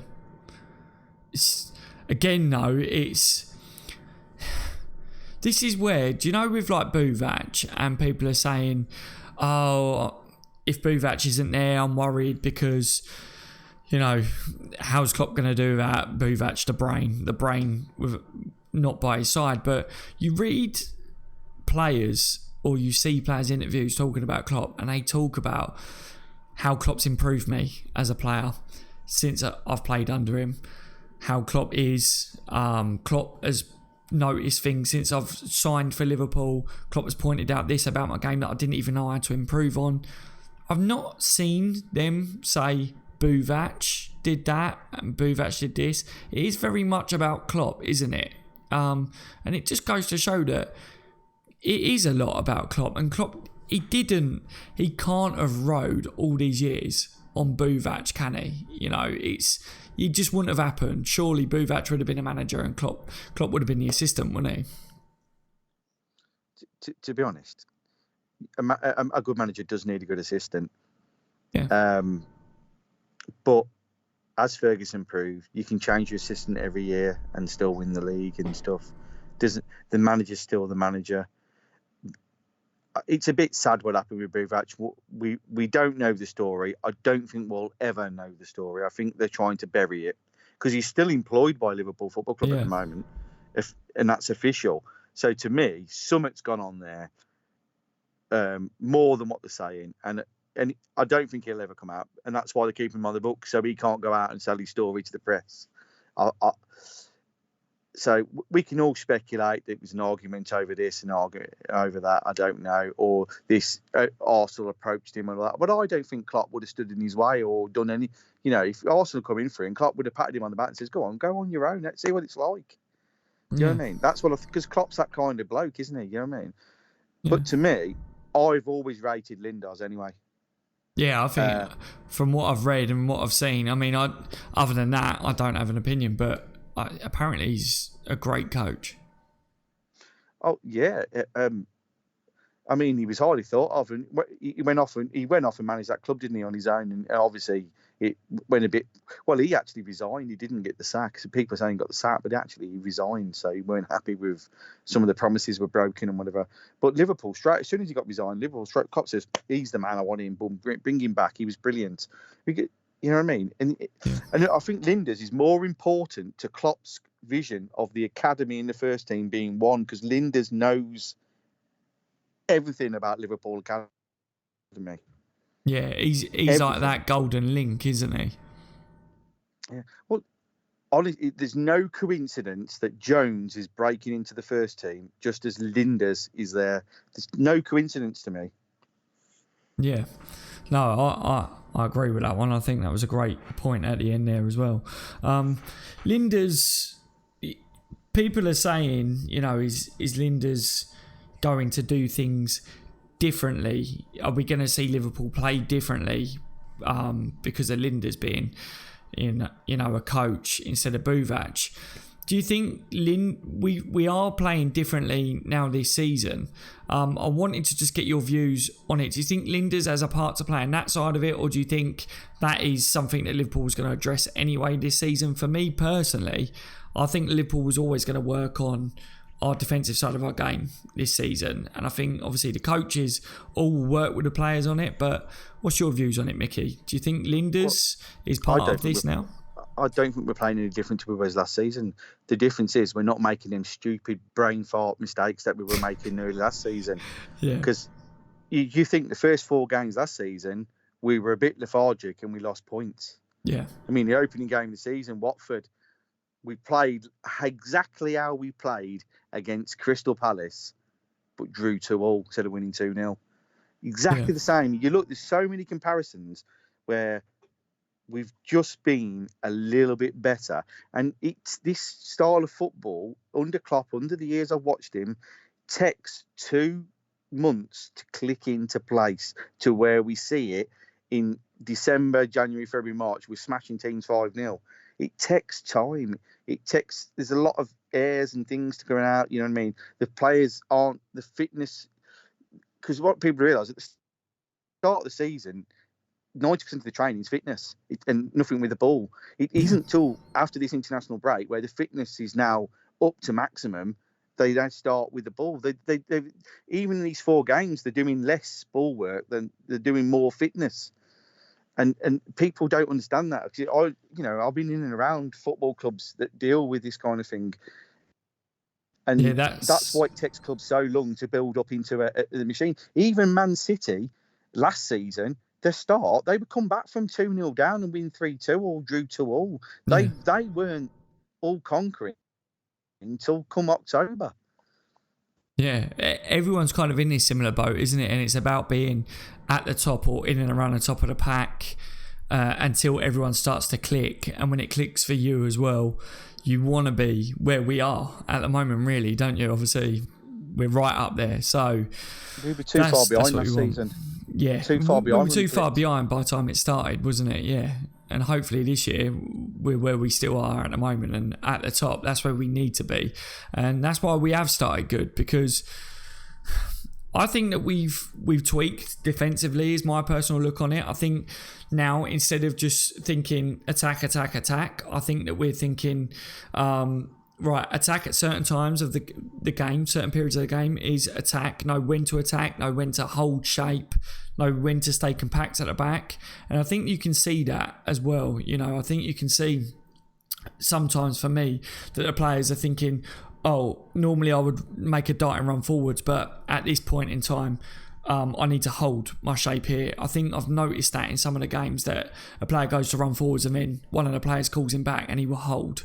So I've noticed that. So I'm wondering whether they're working on keeping structure at the back, and maybe that's why we're not seeing it as free flowing going forwards as what we was in previous years, because previous years it was like the Red Arrows when it was like bomb forwards, full on attack. But it's interesting that you're saying that you think that we're not playing any different. It's just same last year. It was just that lethargic stuff. And I do agree with you on that sense as well.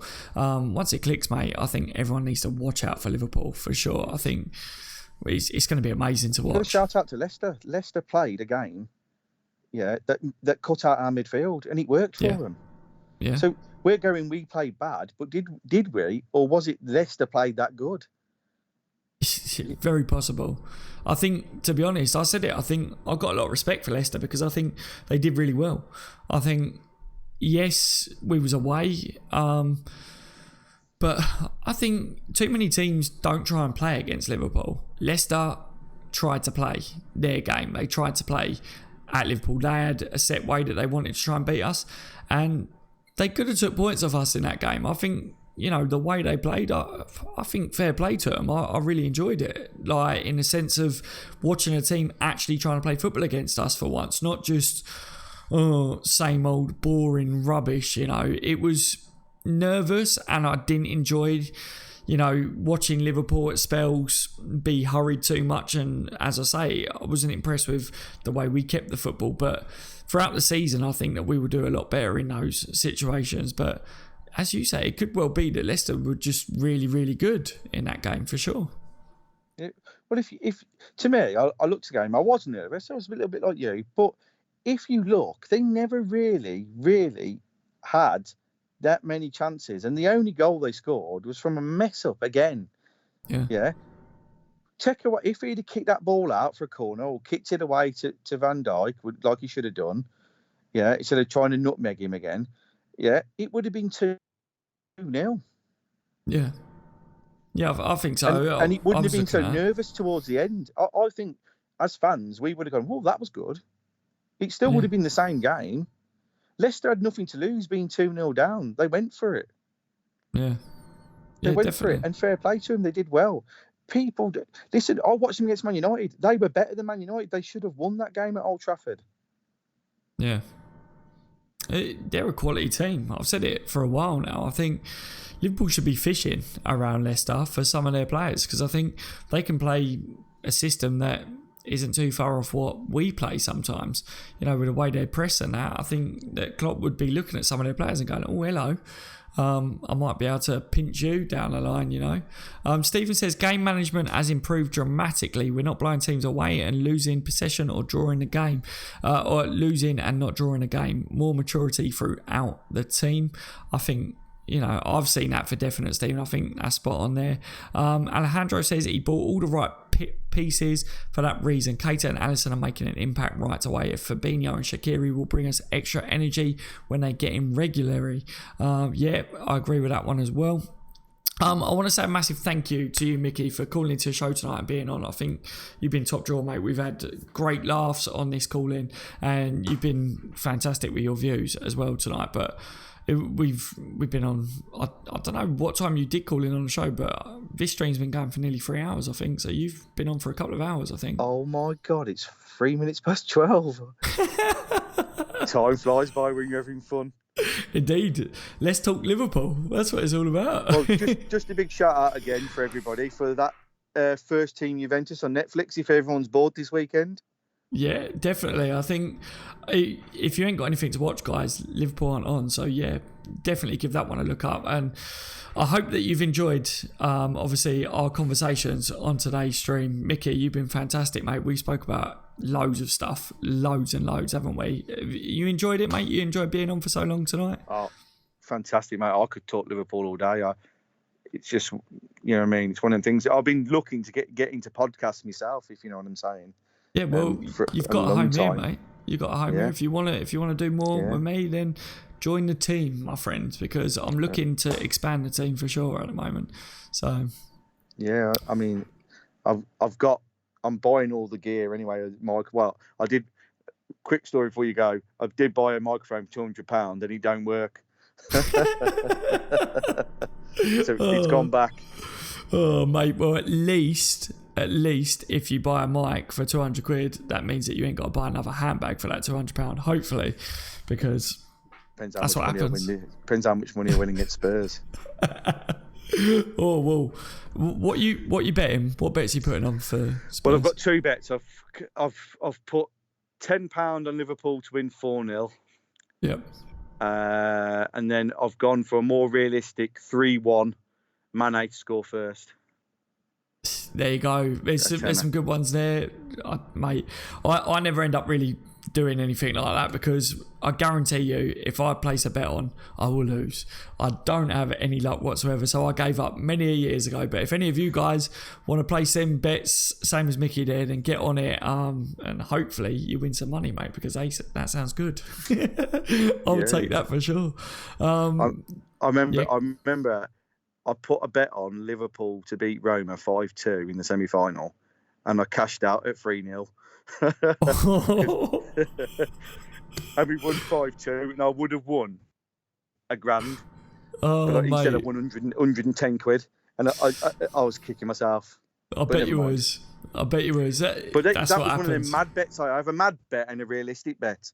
Yeah, it's maybe that's what I should do. I should have a mad bet and a realistic bet. That's probably where I'm going wrong. I normally just go, sod it, I'll go for a mad bet, and then it never comes in. Thank you so much, Mickey. It's been a pleasure getting you on tonight, mate, and we'll do it again for definite, because that's been brilliant. Anything else you want to say before you get off? Yeah, thanks to all the guys in the chat. Some great questions and some great chat and some great talk. And remember, we are Liverpool and we are one family. Yes, indeed. Right, take care, Mickey, mate. I'll speak to you soon. Enjoy the rest of your evening, mate. Take it easy, buddy. See you later, bud. Drop. What a call-in. What a show. It's been fantastic. Thank you to every single one of you that has joined the live chat tonight. Obviously, this is a new theme. Let's talk Liverpool. It's live fan call-ins. Like that, Mickey come on tonight. He had some time. He called into the show. We got another call in here from Pete. Let's take it. Hello, how are you, my friend? Hello there. How are you? How are you, buddy? Tybuck here. Oh, hello, Ty, mate. How are you? Hello, guys. How you doing? It's good to hear you, mate. Go on, I'll give you 10 minutes, mate, and then I'll have to get off because I'm shattered now. Go on, mate. What do you want to say? That's fine. 10 minutes is fine. That's okay. 10 minutes is fine by me. So, Mickey was interesting. Made a lot of points there that were very interesting, I think. Yeah. What was any? Is there any key points that you want to talk about from what Mickey was saying? Spurs game, referees. Well, there's lots of things there. I mean, referee situation, I think that can be. The thing is, as I understand it, the referees are held accountable by the FA, I believe. Yeah. So you think they should be? Well, no, they are. You think they are? Yeah, but because the thing is, I think they are demoted to the leagues, I think, and they get moved around to the leagues. That's what I think happens. There's some referees that get away with it, to get away with it, leniency. I don't know why, but they are. Yeah, well, I hate it, mate. I absolutely hate the fact that they do get away with it. In certain situations, like I say, there was a great point earlier that it's not just Liverpool fans that feel like this. There are other fans out there that do feel the same. Do you agree with that? It's not just us, is it, mate? Everyone has these problems with refs. It's across the board, isn't it? And I think Mickey... It's all the teams. All the teams, all the fans. They see matches. They see all the games. And we're all going, oh, shite, what a shit result that was. Oh, shit decision that referee gave. Yeah, and Mickey had a great point earlier saying that the referees need to be more consistent. Of course I do. Yeah.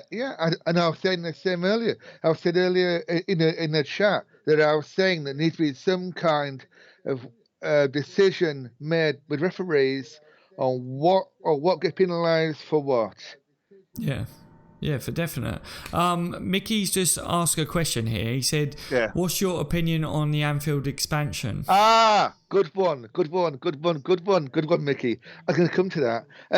I think we should go to 80k.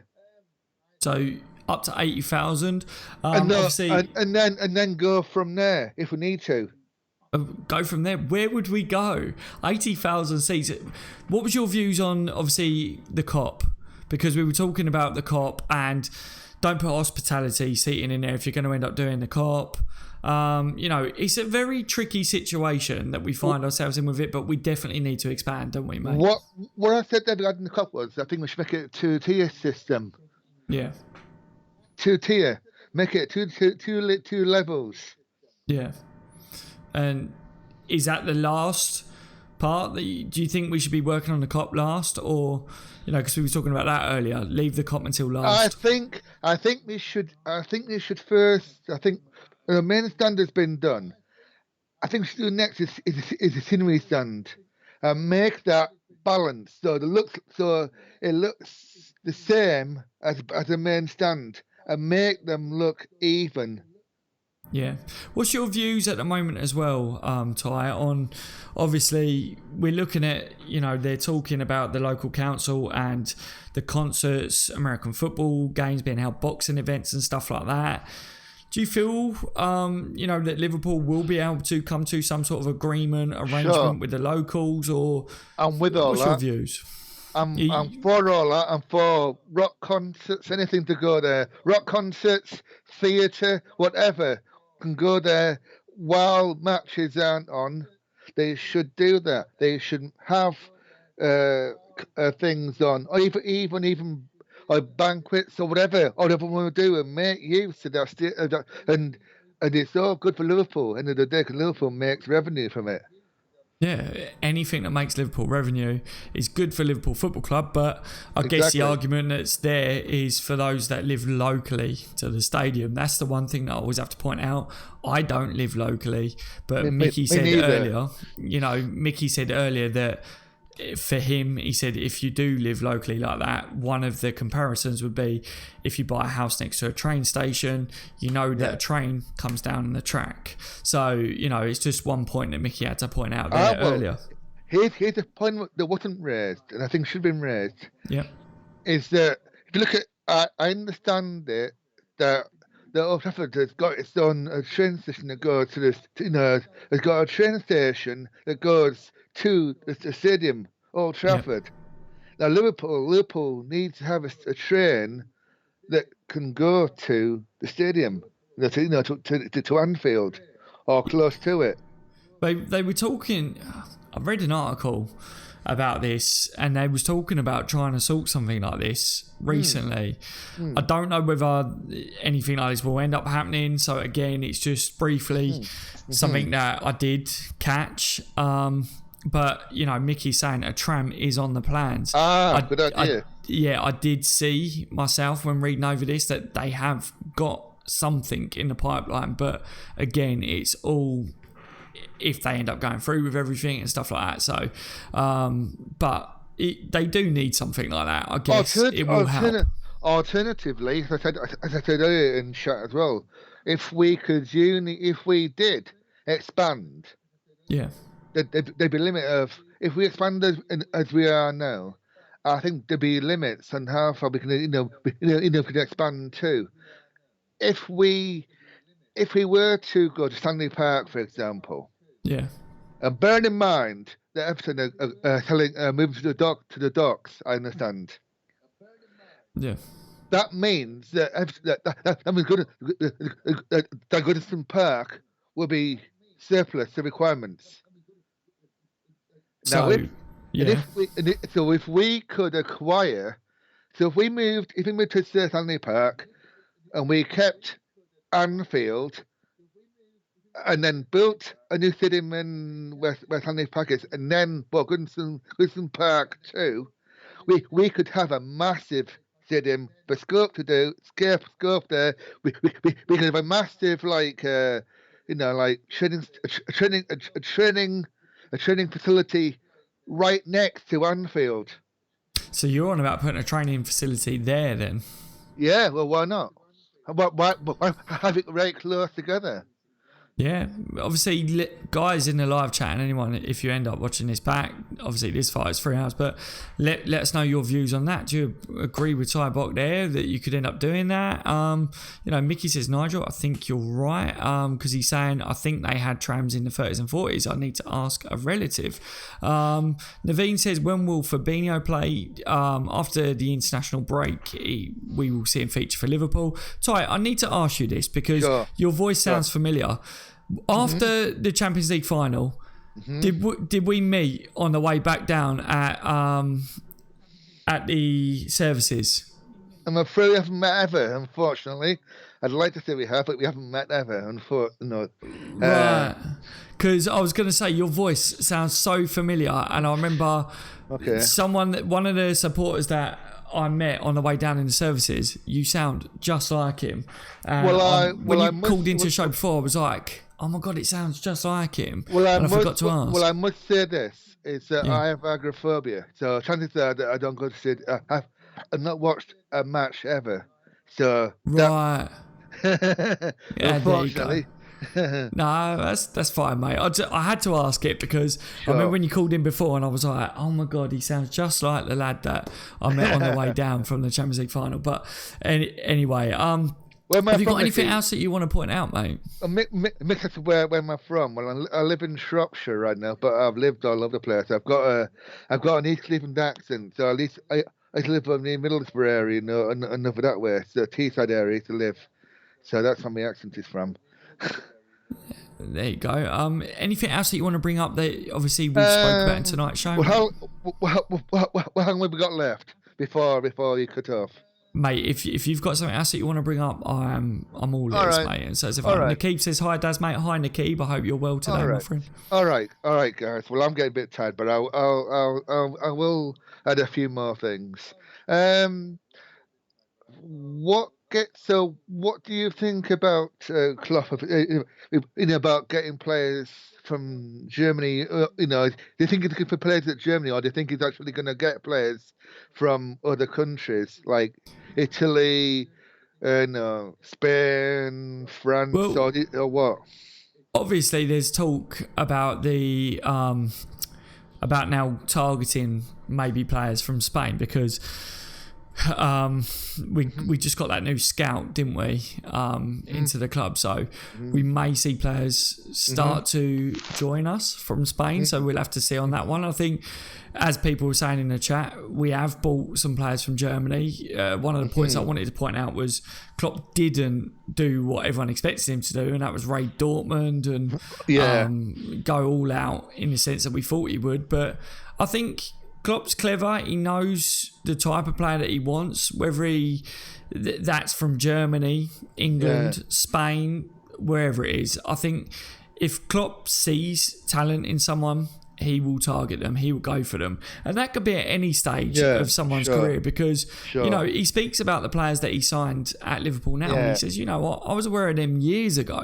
And he says, and now I finally got them or whatever. So I think that's great because Klopp doesn't just all of a sudden go, this player's had one good game, I'm going to sign him. He might spot them years down the line and then end up signing them. So what do you make of that, mate? Is there anyone out there now that you think Klopp might go, I like a bit of him? As memory serves, when we signed Mane, when we signed Firmino, when he was at Dortmund, he was after those players for Dortmund. Yeah, he was, And as we were saying, he didn't have the spending power at Dortmund, did he? No, what he's got at Liverpool. So he's a lucky man, really, isn't he? Because he's now got the pocket money to be able to go and spend. Well, the thing is, how much money do you think it's? Do you think it could be a one-off sort of thing? I think it'd be a regular thing, i.e. in terms of spending. Because I'm concerned it'd be like a one-off. That's a very, very good question. It's actually one that's not really being put out there too much as well. So great question. I think, to be honest, I hope it's not a one-off in the sense that I don't want to see Liverpool start spending money for the sake of it, and I don't think we will. I don't think Klopp is the type of manager that goes out there and starts spending 80 to 100 million on a player to two players every single transfer window. But I think if there's a player out there that Klopp goes, he definitely improves Liverpool this transfer window, we need him, or we need that player like Rabiot, for instance. We've seen rumours of him. I think he's a player that would improve us. I think he's a player that gives us something that we haven't got in a midfielder. So on a free, we don't need to spend 80 million on him, do we? He's on a free, so makes sense. But Liverpool have said it. Liverpool apparently come out and said that they don't fancy that player. So take that as take that what you will.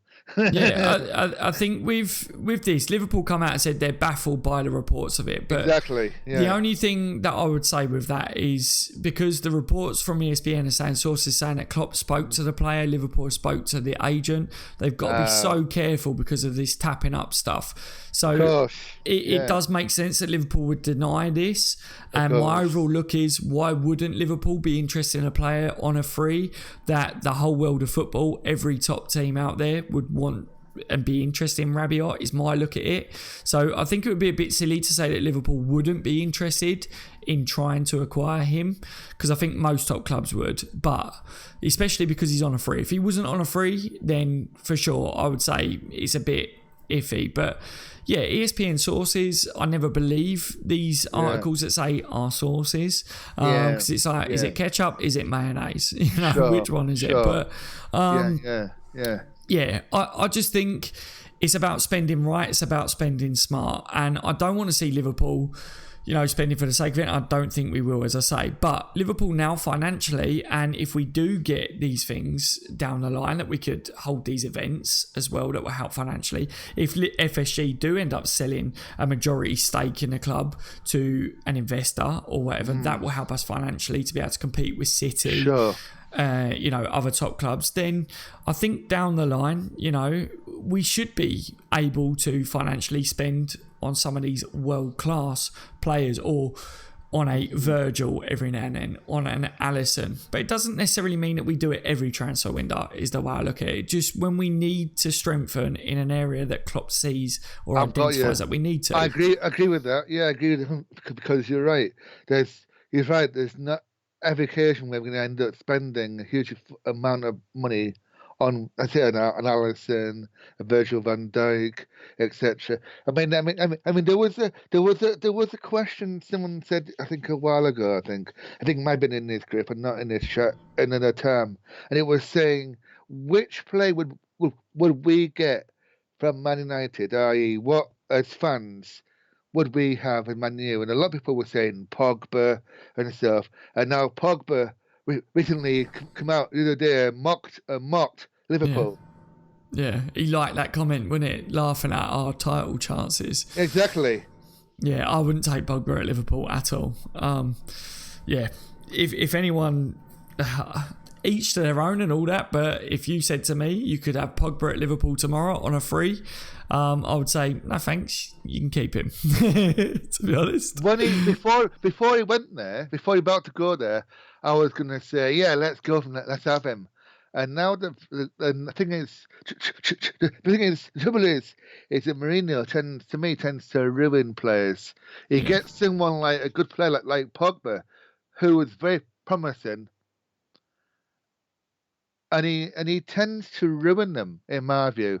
He tends to, and so I just said, no man, Liverpool, just watch that. I remember there was a while ago, there was a German player we were after. Was it Heinz? I think he was called, or someone we were after. Yeah. And Manu, apparently, and it got funny, it got crazy. Apparently, Manu were after him, and all of a sudden, it didn't happen. Yeah, fist bump to you as well. Yeah. Yeah. I was just trying to say goodbye to DZB because it's just saying it's got to get off because of work tomorrow. Okay, well I'll tell you what, I'll get off. But it was very, very good to chat. And definitely call back into the show in the future. I wasn't trying to cut you short. I realise that it's getting late. It's it's now 25 past 12, so it's a bit late now. So time I got some sleep. So I shall. Cool. Definitely call back into the show again on another day, my friend, because we'll do. Thank you very much. It'd be good to get your views, and thank you for calling in tonight as well. Yeah. I've really enjoyed getting your views, mate. Take care. Thank you very much. And good night, folks. Good night, all. Good night to you as well, mate. Take care. Thank you for phoning in. Bye now. Bye, mate. Bye. Tybok there. Obviously, I'm saying his name correct. I used to call him Tibok, but now I just called him Tybok. I'm going to minimise that because I'm not taking any more call-ins on tonight's show, guys. I've been going for 3 hours. We've done a mad long live stream tonight. Just like the good old days. I used to live stream for like 3-4 hours. But yeah, great calling by Ty there. It's good to get his views on the channel. Mickey was fantastic as well. Thank you. Massive shout out to both my call-ins tonight. You two, ridiculously good call-ins. As I'm saying, a theme is, let's talk Liverpool. If you're calling on the show and you've got time and you want to get your views out there, then for sure, call in on the show, have your say and stuff like that. Some nights we take loads of different call-ins. If there's loads of people in the live chat saying, can I call into a show? Then I will take different call-ins. If there's not loads of people that are saying it, it's about you guys in the live chat. If you want to call in, then let us know. If you don't do that, then obviously if someone's talking away on the live call and I don't see anyone saying they want to call in, then I don't know. So I'll keep them on if they're enjoying their time. That's what it's about. It's just getting your views out there. I've had a really, really good night. The live chat's been buzzing. It's been brilliant seeing you guys get your opinions out as well. And yeah, thank you so much to Mickey and Ty. Thank you so much. I'm going to get off, guys. I'm going to make a drink because my voice from these live streams ends up a bit dry of thy palate. But yeah, it's been good. I always want to say it's been emotional. What film's that from? It's Vinnie Jones in it. It's been emotional, guys. I'm trying to think. I don't know what film it is, but it's been emotional. I think that's how I should end some of my live streams. I don't know why. I normally say, don't I? I've been on the bench LFC. You've all been legends. It's been emotional. Lock stock. That's it. Yeah. Thank you for joining me, everyone. All right. Please leave a thumbs up if you haven't already. I hope you've enjoyed the content. This is going to be a general theme from now on. Call-ins. Talking about Liverpool, talking about loads of cool stuff. That's what it's about. We haven't got Liverpool this weekend, have we? So we're trying to entertain each other if we can. Nigel says, thanks, Daz, moderators and everyone. Thank you to you, Nigel. Thank you for joining me tonight. Hope you've enjoyed it. Pritesh, whiskey lad. I haven't got any in, actually. So yeah, I might have to try and knock up something else, mate. Something naughty. Great stream. Great host. Great chat. Thank you, Mickey. Great to you as well. You was fantastic tonight. Right. Enjoy the rest of the evenings wherever you are. If you watched all of this back on a replay, you're an absolute legend because it's a long one. Take care, everyone. I've been on the bench LFC. You've all been legends. It's been emotional. Good night.